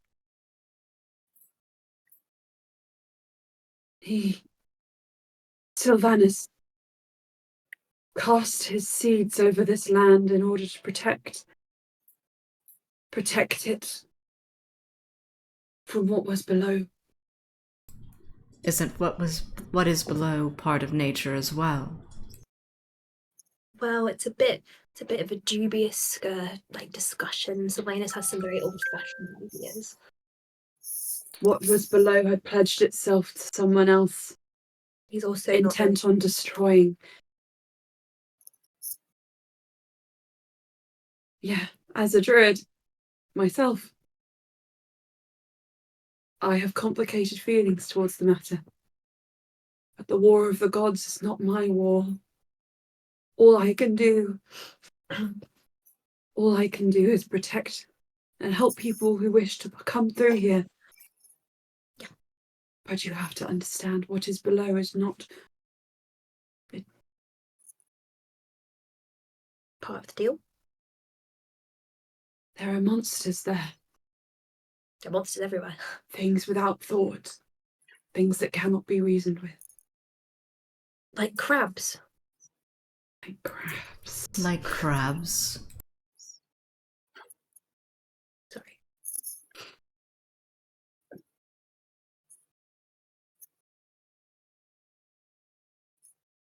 Well, How do we repair this relationship? He says between Droll and Ilaria. Droll says, she is useless to us if she cannot see. But we kind of need her to guide us. So I will guide us. how? I will guide us through there. We're not going down there. No. Why not? I don't trust her. Why not? Why not? Also, it's just like, because down there are things that could eat us even quicker than up here. Because if we go down there, that's not on the agenda. He pulls out his list again and points at it. It's not on the agenda. In fact, it's not on the agenda for a while. So if you mess with the agenda, I can't stop what happens to you. Stop being so autistic. Is it autistic or OCD? I'm joking. Also, Droll goes,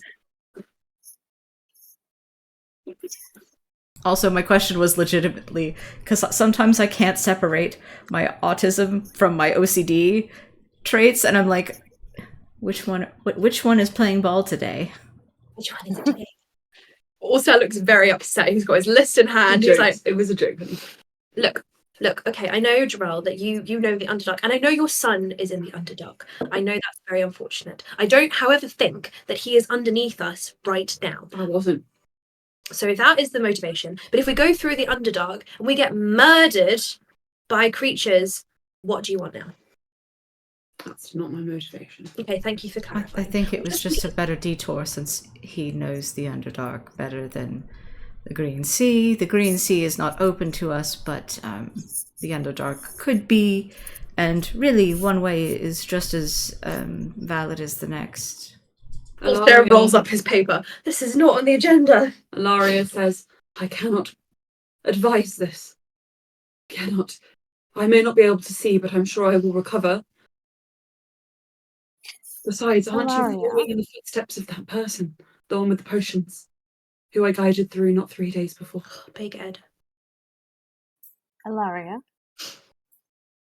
if we somehow flew above the Green Sea on this carpet, would we actually make any progress to where we need to go, or is it a kind of move through it kind of deal? You think you can break through that canopy? Under Sylvanus's watching eye? Maybe I could pray to him.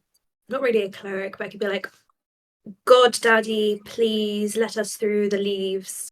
Why would you be able to do what a cleric can't? That's a really good point. Well, if you have a connection to nature, then perhaps... Maybe we could pray together. I don't even know who my deity is, so I could certainly pray as well. It's worth a shot. But if she can't see, also peels up the side of her little thing. No, she can't see. So I mean, she can still navigate without her sight, but it would be much Yeah. more difficult. if she's not used to it. It would be slower, but it would deliver us to this big Ed. We could be your audio description. You know? There is an alternative, a third option. Okay. If the first is to choose the Underdark and follow your friend, if you trust them more than me. Second is I pick us through and go slower. Perhaps it'll take twice as long. The third is that I take you to a settlement and find you a new guide. So I recover. And how much of a detour is that? It depends. I'm trying to give you as many choices as possible. Ulster, where we're when heading- do we need to get to the Gauntlet to rescue your friend? We have 3 days. Yeah. We have 3 days. days. We don't have time. Also kind of looks at Droll.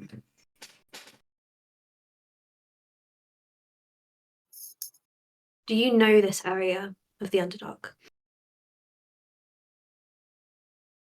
I've only ever been to Galarok. Yes. And you promise we won't detour. I promise. If we detour, he kind of looks around at all of you. If we detour and we miss the gauntlet,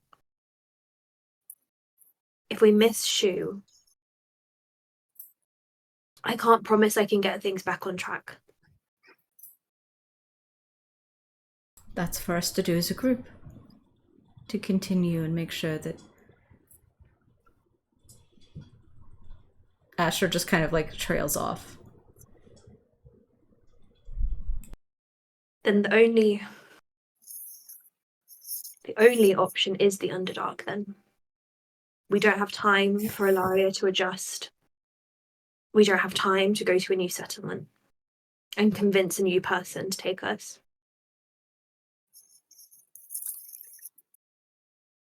Paul,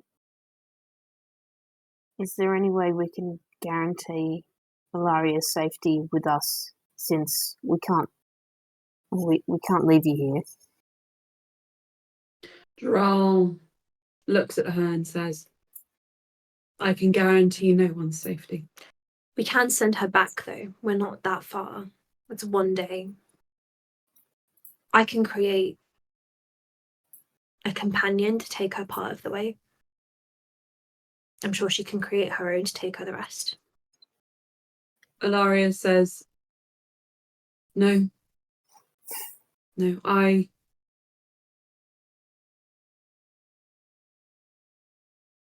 will go on to the settlement. Okay. I will go deeper. It brings me more comfort than going back towards that dead place. All right. That's your decision. It is my decision. I may not be able to see, but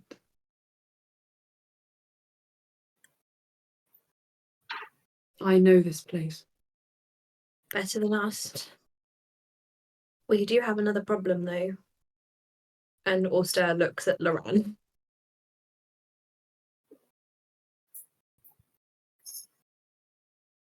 Oh. We need to guarantee his safety down there.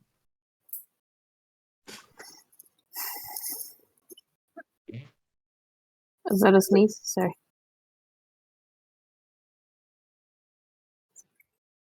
Loran leans forward and says, my magic will be encumbered. Okay.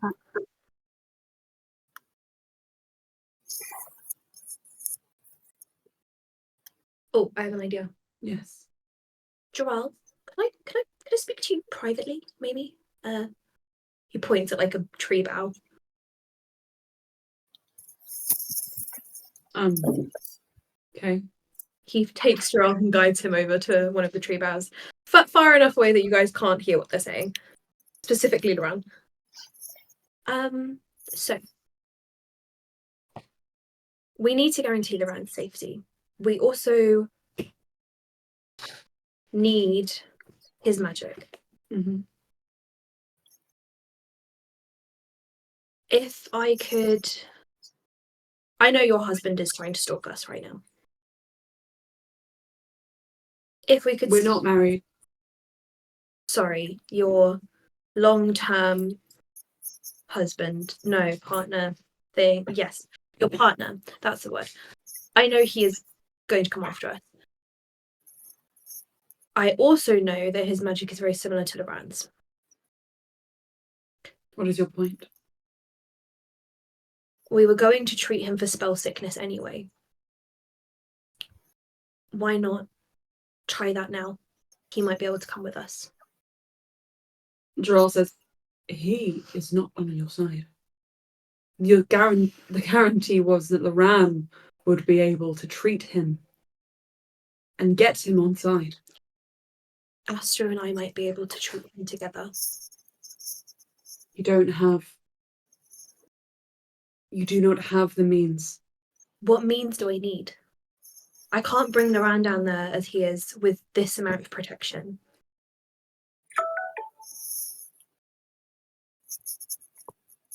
What you need is a reflection of his own magic.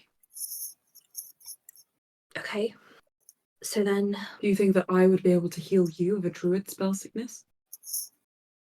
Me, knowing nothing about flora or fauna. There is crossover, perhaps. if you were working with someone else to get an approximation, I've worked with Coral. Astra is a powerful healer. And I'm a bargaining chip. Don't laugh at me. I am laughing at you. It's within my right to laugh at you. You do not know. I can give him what he wants and we can cure him. You must never give him what he wants. You must keep it from him. He's coming anyway. And I would have told you not to invite him. I need you to help me, Gerald. You want your son back. You want him cured. If we speed this up now, we can avoid a lot of grief in the future. Can we? Yes. I don't understand or like your urgency, Ulster. You say we must do things in a certain way, and whilst I understand a need for a plan, complete failure to adapt to your circumstances, in my mind, is a shortcoming. This is not a failure. You don't even know what's happened to them. Loran can't protect himself. Astra, Sparks, me, we're not enough. You're not enough. We need someone who can use magic similar to Loran. Loran is invaluable to this party. His magic, without it, I don't think we'll survive.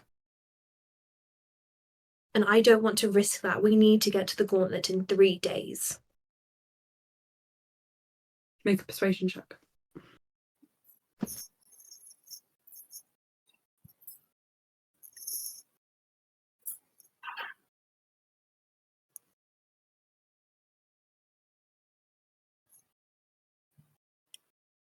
$19. Droll looks back towards the party and just says, "What you're proposing will not work. Nothing that you say to me will change that. But The longer we leave it, the harder it will be.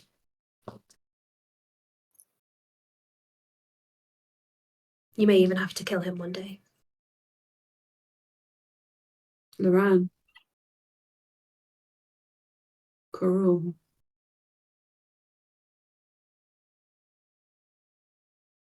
I know that. Then let us Give try. me a moment.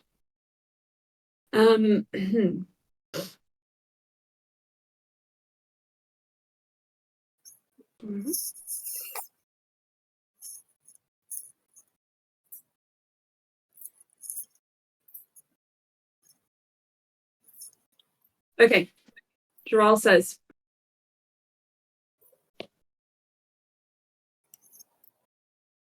Coral will not be able to come here. He will be able to go there. And he points down. Then we So- get to the opening of the Underdark. No, no. You forget. We have a network. It goes further and deeper than what you can understand. We can get him here sooner. Okay. But it will involve roleplay on your part. I am very good at acting. Right. Fine.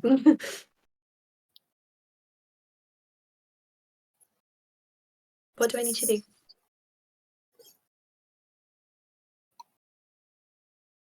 You're a theatre kid.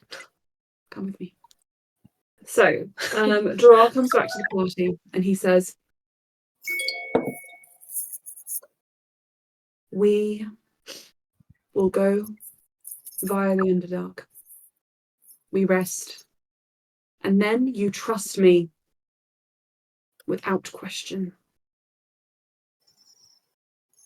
Understood? You can guarantee our, and specifically Loran's safety. I can guarantee only his. I will only be able to protect one person with all of my power. Everybody else is a liability and must not assume you're coming out of there alive. If he is the one you choose, then he will live. I say nothing for the rest of you. Well, he doesn't have a chance without your help, so. Fine. Okay.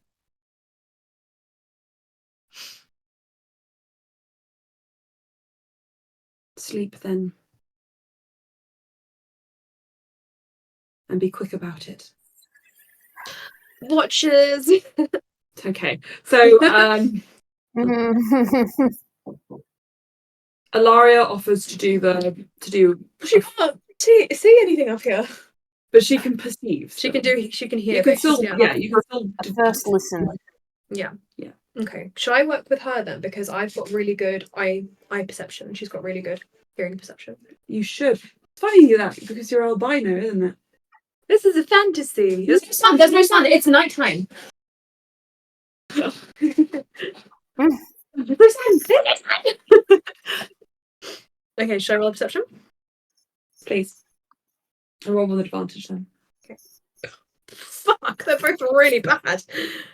15 with advantage. Okay. Be glad that natural one was rolled out then. And not for his acting. Huzzah. So you guys rest and whilst you hear the snake, there is no. I talk to the snake periodically. I'm like, don't you dare, don't you dare. And then I start asking questions like, what kind of, do you have poison or are you a non-venomous snake? Are you a constrictor? What is your scale pattern? And he just keeps going on and on. They answer all of the questions very in great detail, Do I- slowly wrapping around Ilaria's waist. I'm like, no.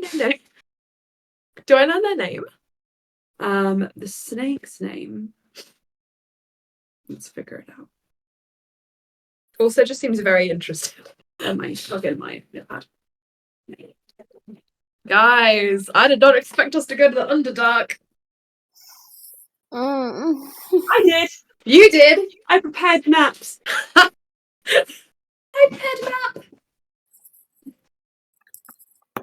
We're gonna I'm gonna need a map, Emma. I'm gonna recruit the Maps. sorcerer, okay?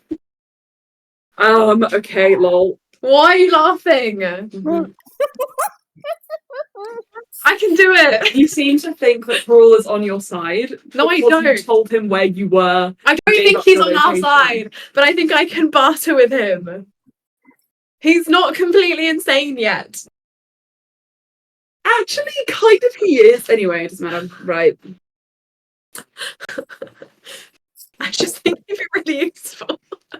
It's like when you bring Mindara into your party, you're like, she's fine. She's not going to butcher civilians. Anyway. It's a choice. Let's go. I heard of a woman and a drider who got married. It was one hell of a wedding.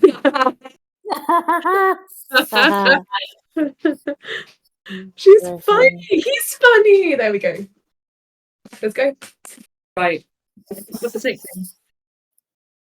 Snake thing. Is it Sahis?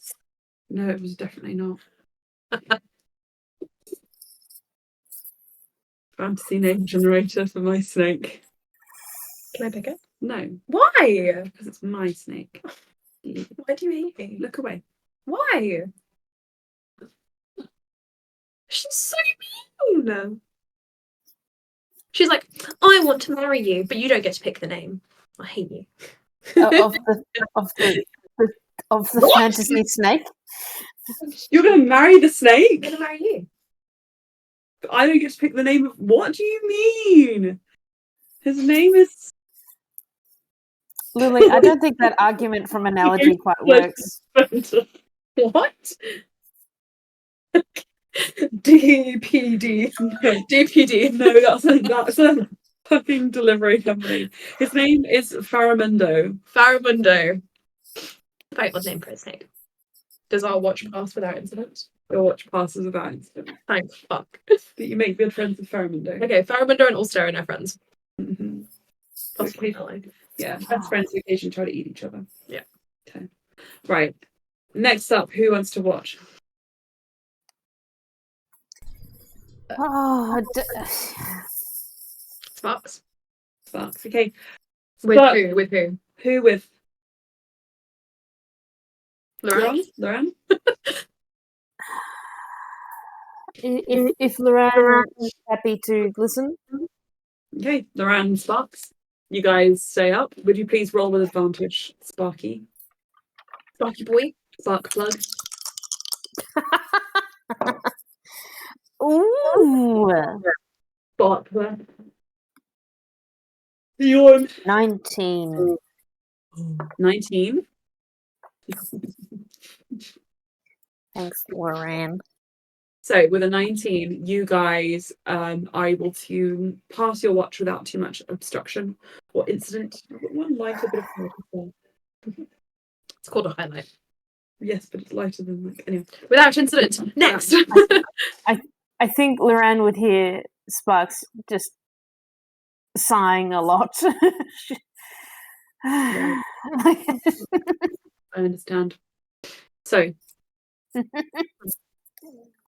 that happens. Next in the order, you guys go back to rest. Astra, and I guess the last person you can go with again is Gerald.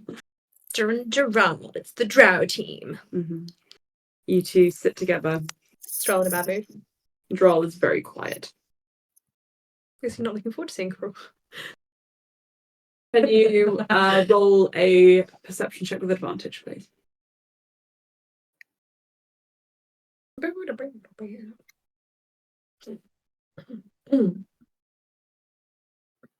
Okay, that is a 15 on the die, and I think the mod is 4. Let me double check.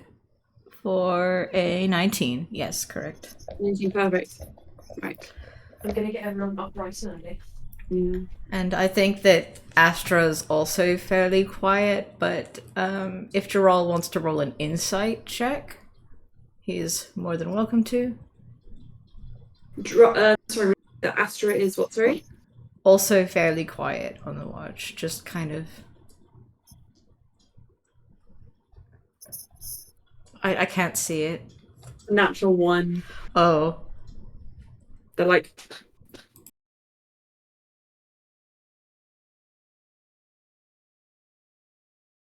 Can I roll likewise a perception or an insight check on Gerald? Yeah, of course. Holy shit.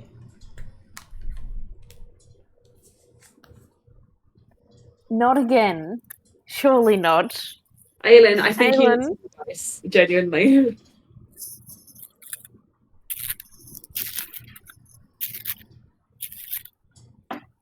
It's some sort of like meta. Jesus Christ! God, It's some really? sort of meta narrative happening with Slayer. Like, So that's a natural 20 for 26.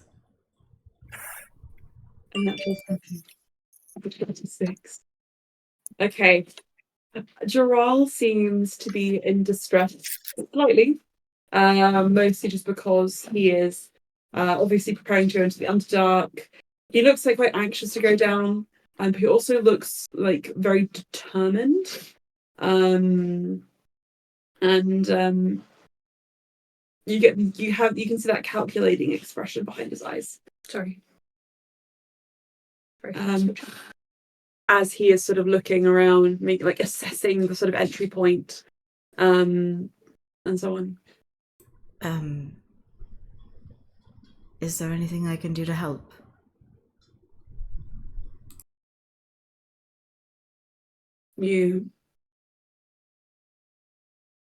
Why would there be?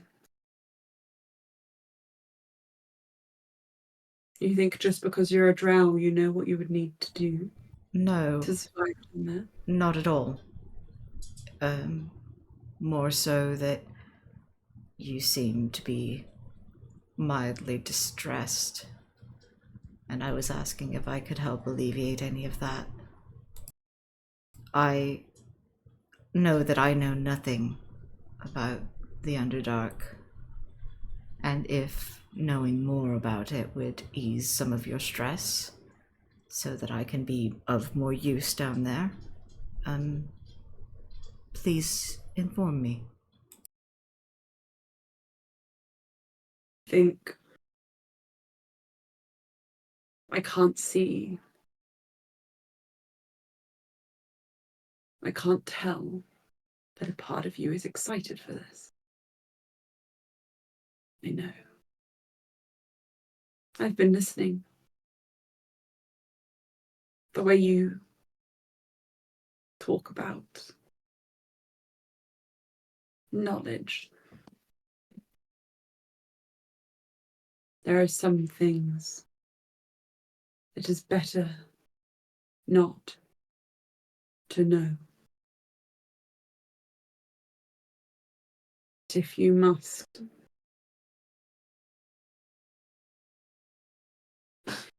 venture down there, Well, it seems that we must.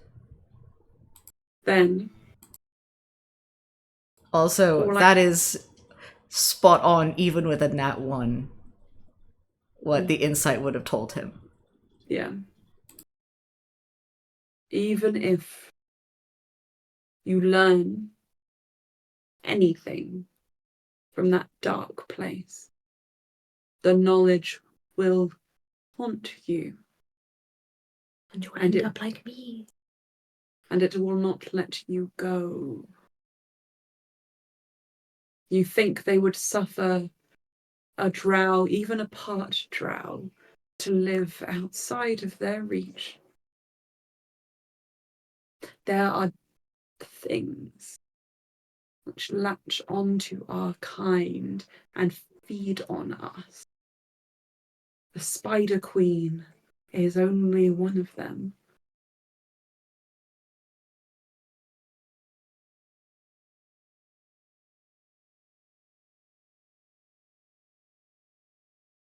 He looks away.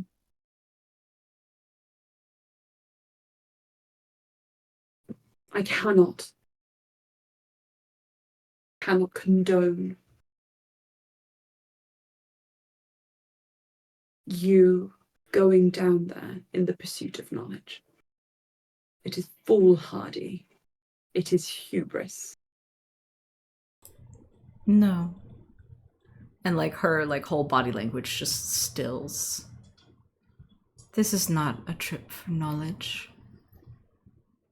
Though I will surely gain some. This is a trip with purpose.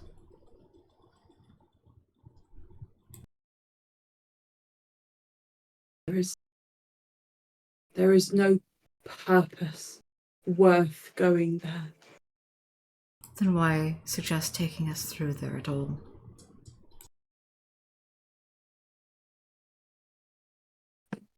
No choice. I do not wish to die here. I would rather die there. At least maybe then there is a chance I will be found. Well, if you die, your husband can carry you out. We're not married. We're not married.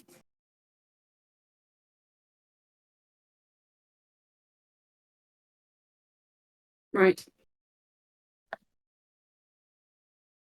I can sense the time's coming. Guys, I'm really excited actually. I wasn't expecting to go. Wake them and speak nothing of our conversation. Naturally. Anything that is said. What's his name again? Rosalindo. Faramundo. Armando. I'm cuddling Faramundo. Yeah. Astra would say anything that is exchanged between us is secret. I will guard it. And it seems like Gerald would take this as almost like a solemn promise.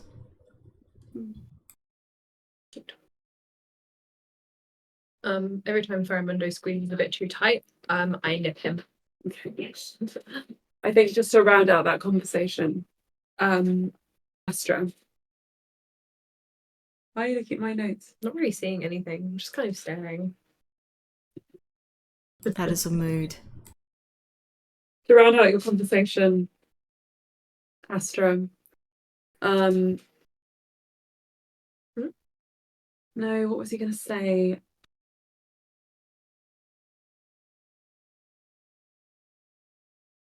Can't remember. Sorry. Is anything along the line of solemn promises? Yeah. Like, No, I really can't. Astra just seems to value his input, his counsel, and him as a friend at this point. Yes, that was it. He cries. Gerald says, one last thing. And he puts a hand at arm's distance. You move too fast for me. Whatever closeness there is between us that you have conjured. I apologize. I didn't mean to be forward in any sense. It's Honestly, you just...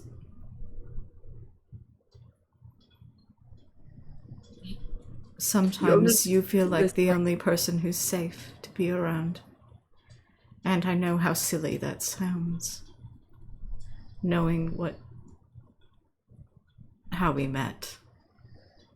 But... Astra. Gerald it's pulls foolish. a dagger out. I'm sorry. Throws you up against one of the trees and stabs it into the side of your head, just beside your head. Joke's on you, I'm into that. And he just says, we are not close. I know. I am not.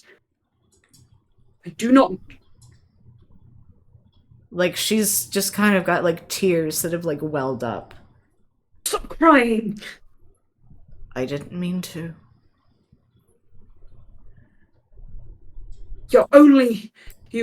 I'm sorry. You say these things because I am a drow and you are part drow. No. You think I have some connection to you? That we have some kinship? No.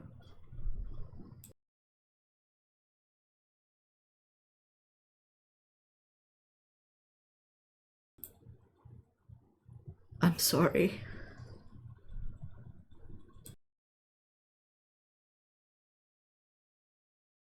Why do you?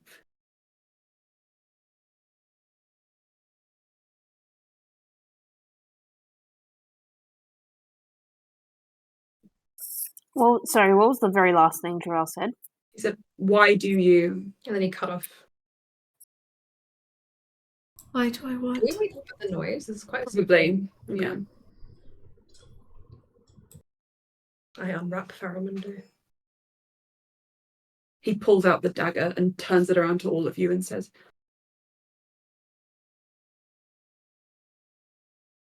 none of you are my friend. No, we are your sanctuary, and I understand that. Put the knife away, Troll. And she's still crying, and it's almost like it's you can all see it. Gerald? You think that moves me? No. It's not meant to move you. It's not designed that way. She can't control that.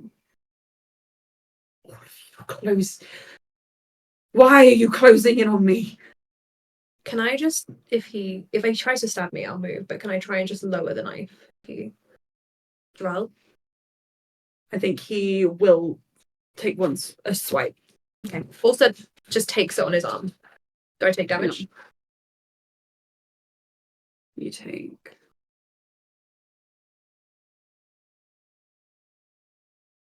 Oh, I have to long rest him. Hold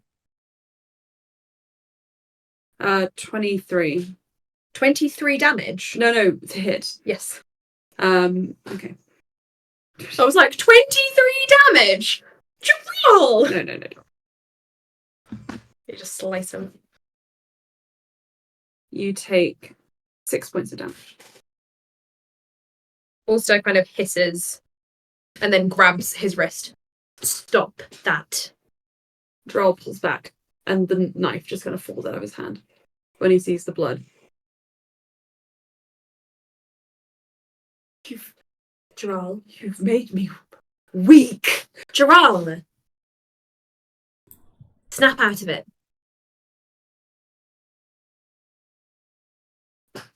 Pulls himself out of your hand. We're going to the Underdark, and you are our guide. That is all I am. That is all. Also kind of sits back and starts cleaning the wound. Well, then get ready to leave. Astra just places a hand on Ulster's arm and heals it. Thank you. You would take Roll. 7 back. Droll looks at the wound and just looks a little bit repulsed by it. It's just a flesh wound. We're going now. Fine. Also, I was mistaken. It would be 11, but I forgot to add my modifier. I only needed 6, darling. Darling. Yeah. I only needed 6, darling. Astra just Right. like wipes her face, and there's almost this coldness to her demeanor now. Also just nods at Astra. You can cry, you know. And then he just moves to start packing up with everyone else. So you pack up your camp. As you do this, Jaral goes down to the sinkhole, which is covered in moss. Would you say it's like just a sort of a thick, like a blanket thick kind of layer? Yeah. Just to protect it? Just to stop it from the light coming in. With a few strategic cuts across the side, he peels it back and exposes the hole again. And he says, bring the carpet down. I'll take charge of the carpet. Sparks, would you mind? He kind of gestures if you could guide Lorraine, who has still got his Hand on shoulder. Like, you guys go onto the carpet, and Ilaria and Farm. Fucking snake. Ilaria says, I do not know what ails him. And she nods, sort of like points roughly where she can hear Jaral speaking from. But I believe at least you all can look after yourselves. And you? I know you didn't do this to me. I'm sorry. I'm sorry too. Good luck. Yeah. Yeah, don't know if I'm gonna just change my spells for long rest. I don't know if it'll help you at all. And she takes off this little circlet that she's wearing. Looks very simply woven out of twigs. Well, what is it? Yeah, just help you.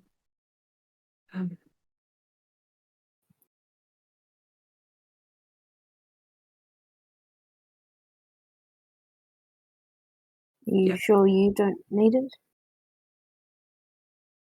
No, it'll just stop you from struggling with your nature as much.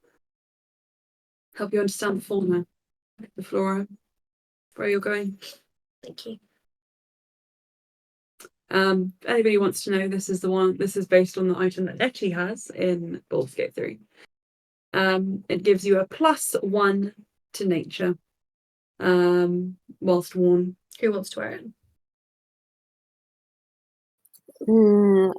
Sparks has. A -1 to the modifier. Maybe I should wear it just because I think I might have the highest nature.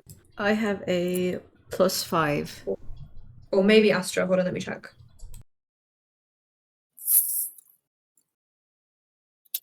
Yeah, give it to Astra because it will give her. Just gonna see if I can. This is on D&D Beyond for me to be able to give to you. Whilst you're doing that, can I also ask to roll something? Yes, you can. Hang on a moment. At the front. I'm guessing he's also at the front of the carpet as we're going down. Let me just. Okay. Just add a Aelin, +1. Aelin, just add a +1 to your nature modifier and put that in your inventory as +1 nature circlet or something like that. It's the same one that Nettie has. It looks like that. Oh, okay, cool. Can do. Jarrell, Joel is kind of poised at the edge of the carpet and he looks at you. Yes. I know you might prefer to do things with the blade, but I might be able to cast a spell that could allow us to sneak past this creature. I was planning on sneaking past it, so any help would be appreciated. Auster holds up his hands and he casts Pass Without a Trace on everyone. Slay. Right. That's a +10, right? Yeah. Oh, I'm so curious to see what Joel's going to roll. And he just puts a finger over his lips and he goes over to Loran and just says, "You need to be quiet," and then strokes his hand. The man nods. Sorry, Auster. He gives him a little kiss. So we all stealth. Yeah, you add +10 to all of your stealth. Droll. He rolled a 4 on the dice, plus Yeah, 9, +10. So 23. 24. I got even better than Gerard. Ooh. 25. Nice. 18. Shaken, so. Gerard?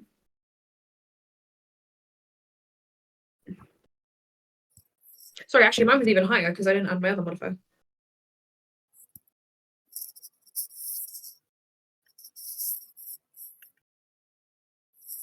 Right. 26, I think. Okay, perfect. Loran got a 16, +10, 26, +5, I think. He just fades. 3, sorry. He got 29. So I'm the best.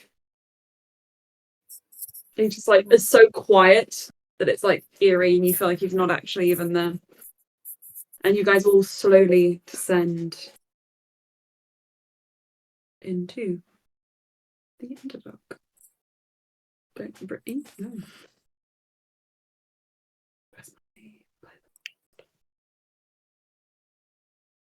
Let's go. Now, this is one of those places which is more of a liminal space between the material plane and the Underdark, rather than the Underdark properly itself. You descend, and what you see when you go down is that stagnant kind of pool. It is covered in a thin layer of algae, which is like a sickly brown and green kind of colour. I don't know why I look grossed out. Also loves this shirt. He's like, ooh. The walls of this area are made of these huge tangled roots from the trees above, which have all interwoven so tightly that only the smallest of animals would ever possibly be able to figure out where the ground is. There are solid walls around you.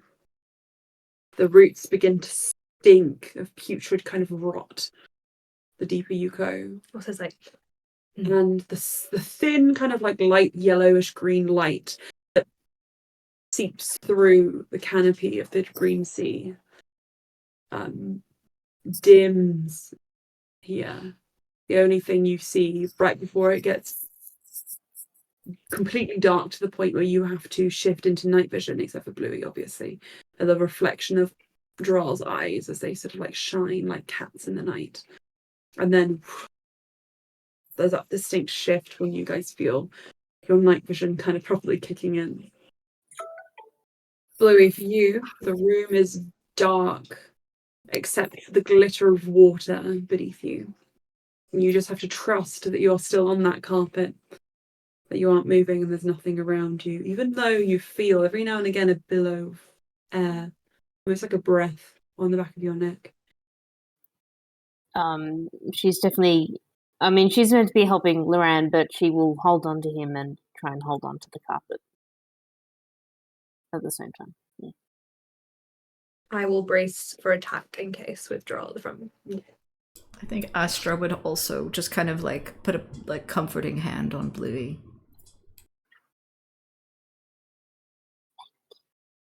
You guys go down. And you begin to traverse forwards. Baral directing you all stand to take the carpet to a thin gap, which creates a sort of arc between the layers of the trees. Just for that. No, not yet, don't worry. Just wanted to make sure I was describing accurately enough. You guys travel for about 10 minutes, maybe 20, before you start to see any form of light again. A bioluminescent kind of fungus which casts strange glittering across the walls and illuminates a creature on the floor, chewing on a small animal of some kind. There's like ripped fur and claws and no, it's not Chrism, don't worry. Chrism's fine. Chrism's Always fine. And it's just chewing, and it's almost its mouth is kind of exposed to encompass this entire animal's circumference. Is this that lava thing? It's the lava thing. Can I message Doral with my stone? Mm-hmm. Just be like, that's really gross. How many of them should we expect? Doral just says, that should be the least of our worries. Down here. Right. Watch out for whipping. Said Luxlow.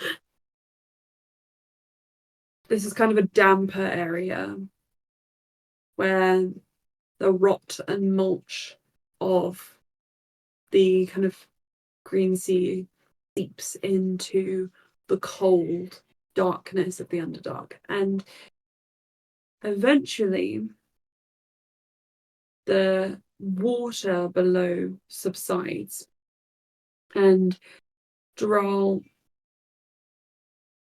encourages you all to lower the carpet. Encourages you all to lower the carpet, and you see him very deftly jump off and lightly tap the top upon the ground, and it appears to be solid beneath his feet. Over there. He's messaging, by the way. Thrall's going to message each of you. Pardon me. First, you will stand, as you were the one beside him. He says, "Trust me. Is this where I have to do my acting? We are all acting. Yeah, Okay. Can you message me specifically when I have to do the acting? we're all acting.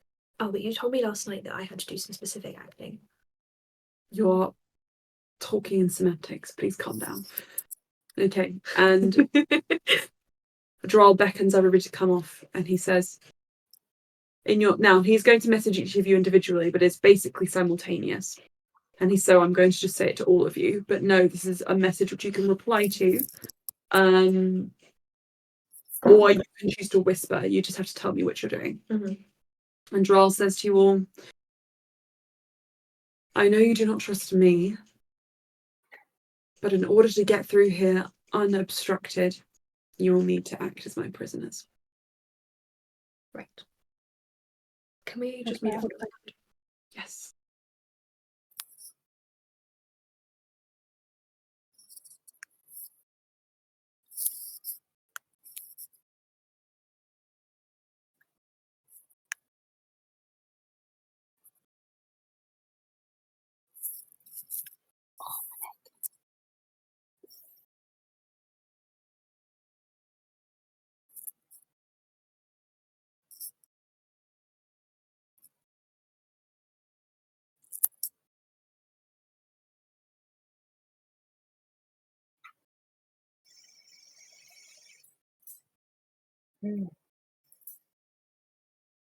Anna, can I check what time do you need to leave today?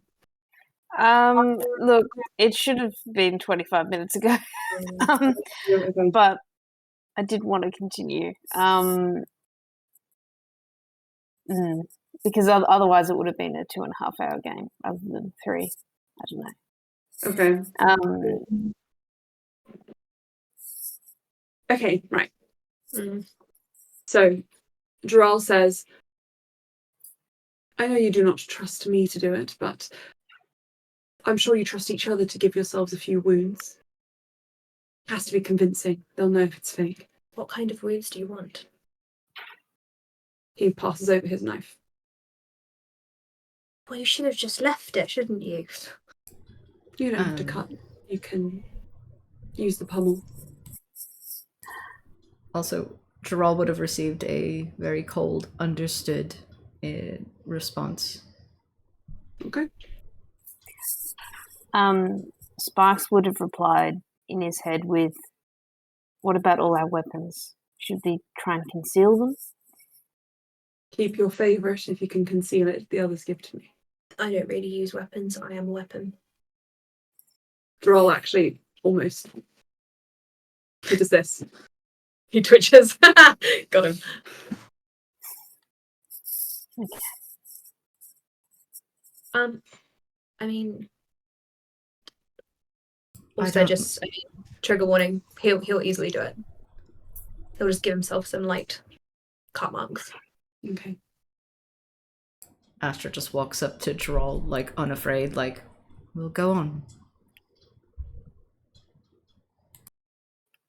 And there's no visible, like, tell that she's been crying at all now. I don't think that's a... Also kind of steps between you guys. I don't think that's a good idea. It's fine. Just make it believable. This is Gerald, part of the process.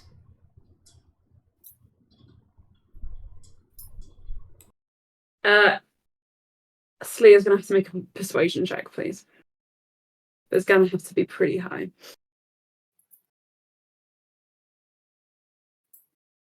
By the way, Emma, we've all long rested, right? Yes. Good, okay. Just confirming. The persuasion is a dirty 20. She speaks with conviction, like, without fear. Like, she's just ready to get it over with. I need you. Fine.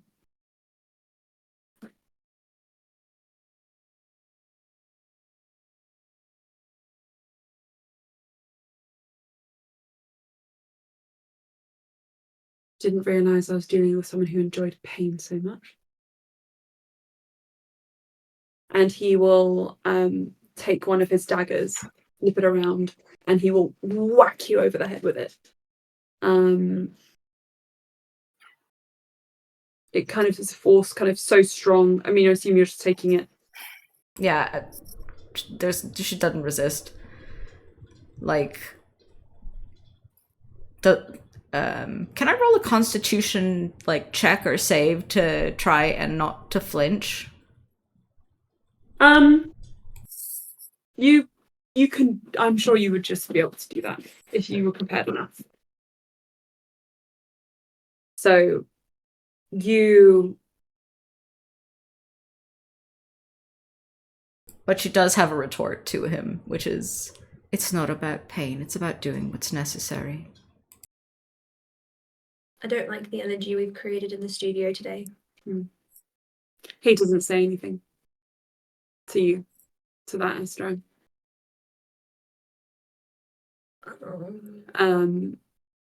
Geralda says, well, you've confirmed to me exactly what I am, something I already knew. And that is capable of hurting each of you if I need to do what's necessary. Right, I assume that face can be counted as an injury enough. I'll tell them I did that. It's not exactly outside of my wheelhouse. Astra, I'm going to take that as a critical hit then, because you just took it. Yeah. Oof.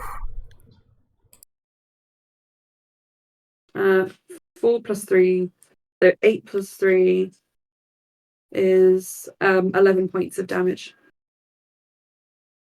And you feel like there's like a welt kind of like swelling by your eye. It almost makes it close and water. There's no blood.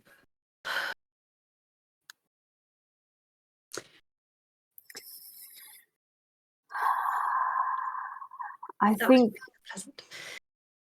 And- Sparks.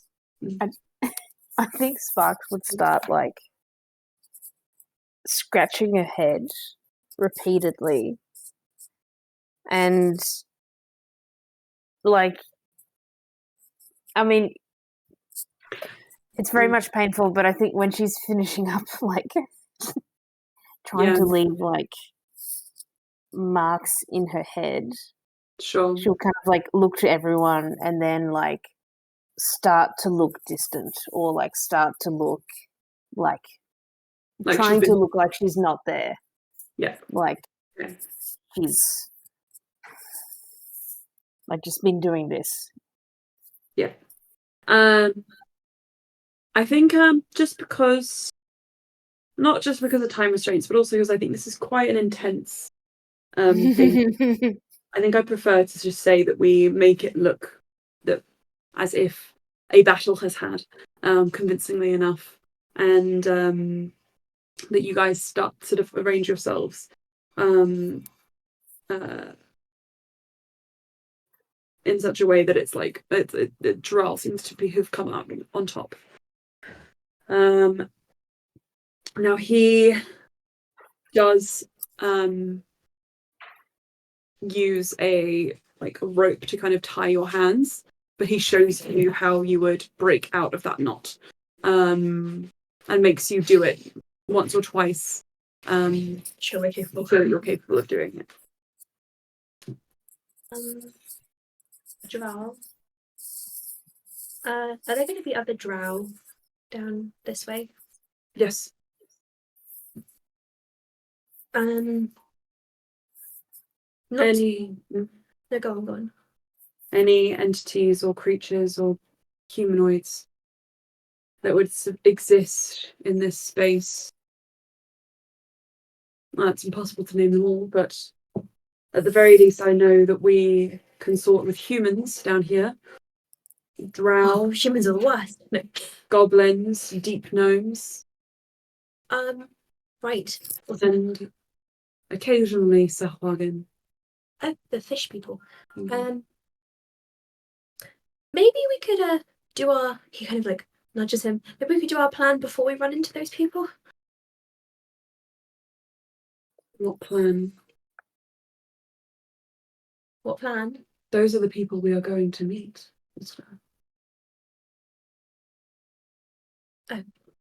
Okay. Can I just mute? Yes.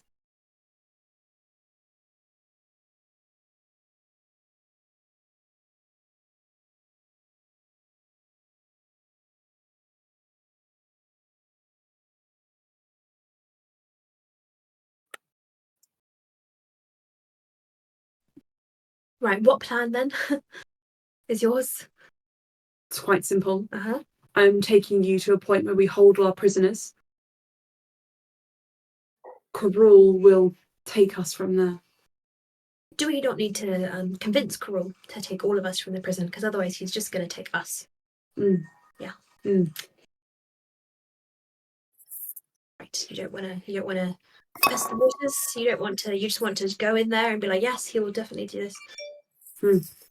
Well, If we could message him, maybe you could be like, hello, darling, sweet one, honey pie, please. well, my thinking was that if we go, we act as though we are imprisoned. Coral takes you and me away, but the others are free to follow because they aren't actually in prison. Right. So you just want to rely on him not killing them.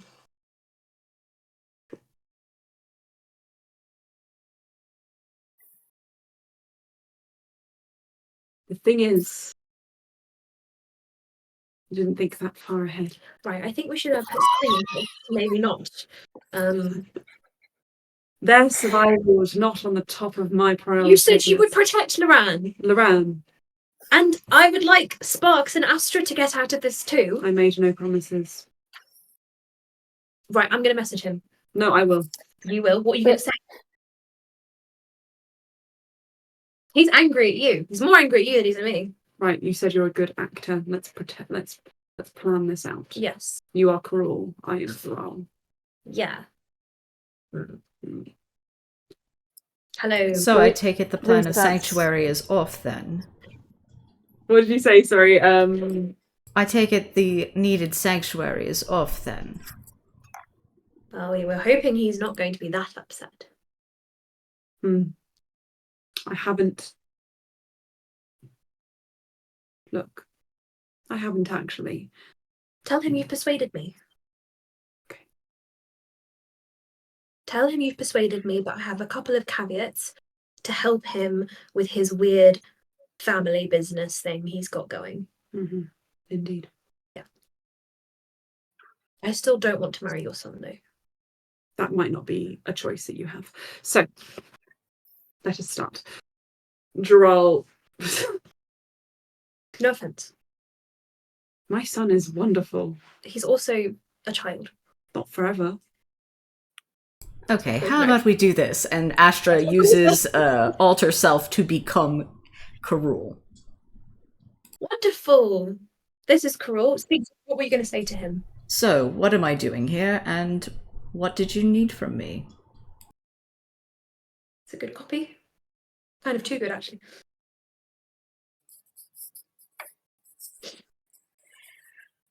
Well, you need to steal yourself.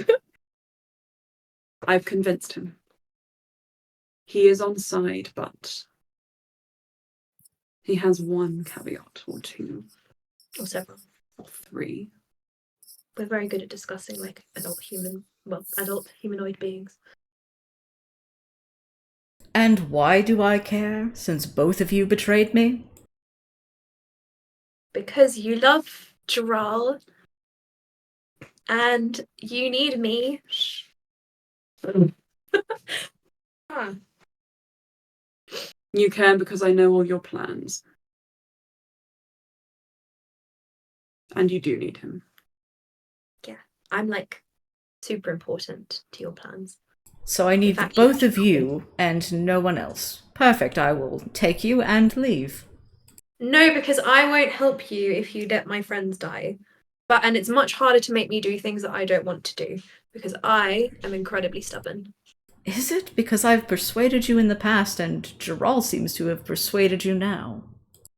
No, I have made this decision, and I actually wrote it in a list. So no, once it's on the list, you can't actually change it. Am I not doing a good job? You're really not doing a good job, Allstem. I could beg him. He loves it when we beg. No.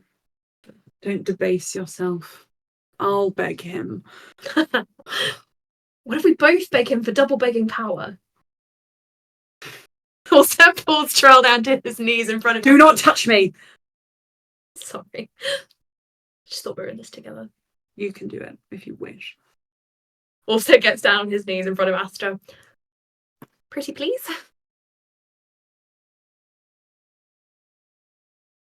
Droll looks at you like, Ubi. Astra looks between Ulster and Gerald. I'll do much better when it's the actual turn. I'm not very good at rehearsals, okay? I just know this is Astra, and Astra's not very scary. Astra's lovely. Sorry. What did I say? What? I just have a feeling What feeling? that she's about to prove you wrong. Okay, it was good practice. Also gets back up. Ow. He is chronic pain. I'm not used to getting on my knees. So what about How What's the about we different type? take that from the top? So why do I need anything that you have to offer when I can just make you do what I want? But you can't, because I will turn into a fly and leave. I'm going to go and kill myself. Goodbye, everyone. No. No, I thought that was what you were going to use to persuade Carol. No, don't do that. That's not fair. It's very manipulative and abusive. Sorry, I'm really not helping. I'm really sorry. Sorry, Drum, I won't touch you. We'll do much better when it's the actual run through. No, you won't. Look, this was my original plan. We go to my people Yes. who know that I work with Carul, Yes. may not yet know that we have betrayed him. Okay. Okay. But maybe we And convince them to give us safe passage through to the other side. We tell Carul to meet us somewhere. I want to risk that with the drow. That'd be much worse. I promise I can do a good job at acting. You want. I just can't see any of you as particularly scary, even you, Drow. You gotta scare me.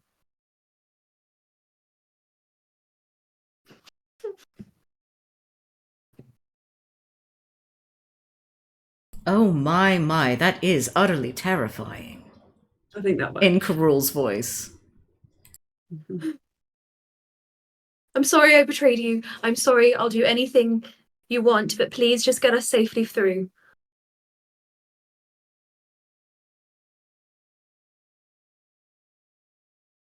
I can do it. I'll call him. Goodbye, all of them as notes. I was really looking forward to that dungeon. Okay. The last thing we'll do this session then is Joral is going to tell Astra to drop the altar self. Yeah, Astra drops the altar self as like Joral gets ready to do the message. He looks over you all stone. I can do it.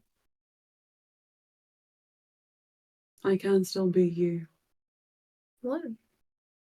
Just last chance to change your mind. No, that did not work out well for you last time. Fair enough. It has to be me. And how do you know I won't betray you? I just have a feeling. Ridiculous. And he messages. Carul, I've convinced him. You only need to get him out of here. We're by the camp.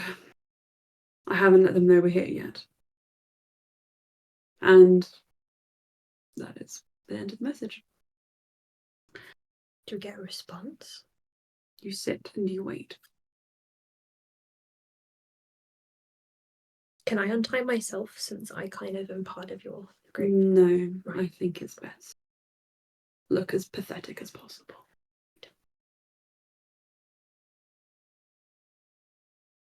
And I think that is probably a good place for us to pause the session today. Okay. Okay. No, we must play again soon. That was a Please. cliffhanger. Thank you very much for the session. It was very exciting, very fun. Huzzah! Must play again soon. Big stretch. Big stretch. Big sleepy. Piggledy piggledy pig. Do you guys like my plan? Do you think it was a good one? No. I like it. I think it's a bad plan. It's not a bad plan! You just don't like it that I dismantled your dungeons. I already dismantled it once. I was like, oh great, I get a second chance. Don't you mean that's a really good plan then if you don't have to do the dungeon? We were going to meet someone at that camp. We can still meet them. No, you can't. Fine. Not anymore. I guess that's your choice. It's not really. Okay. we're gonna head off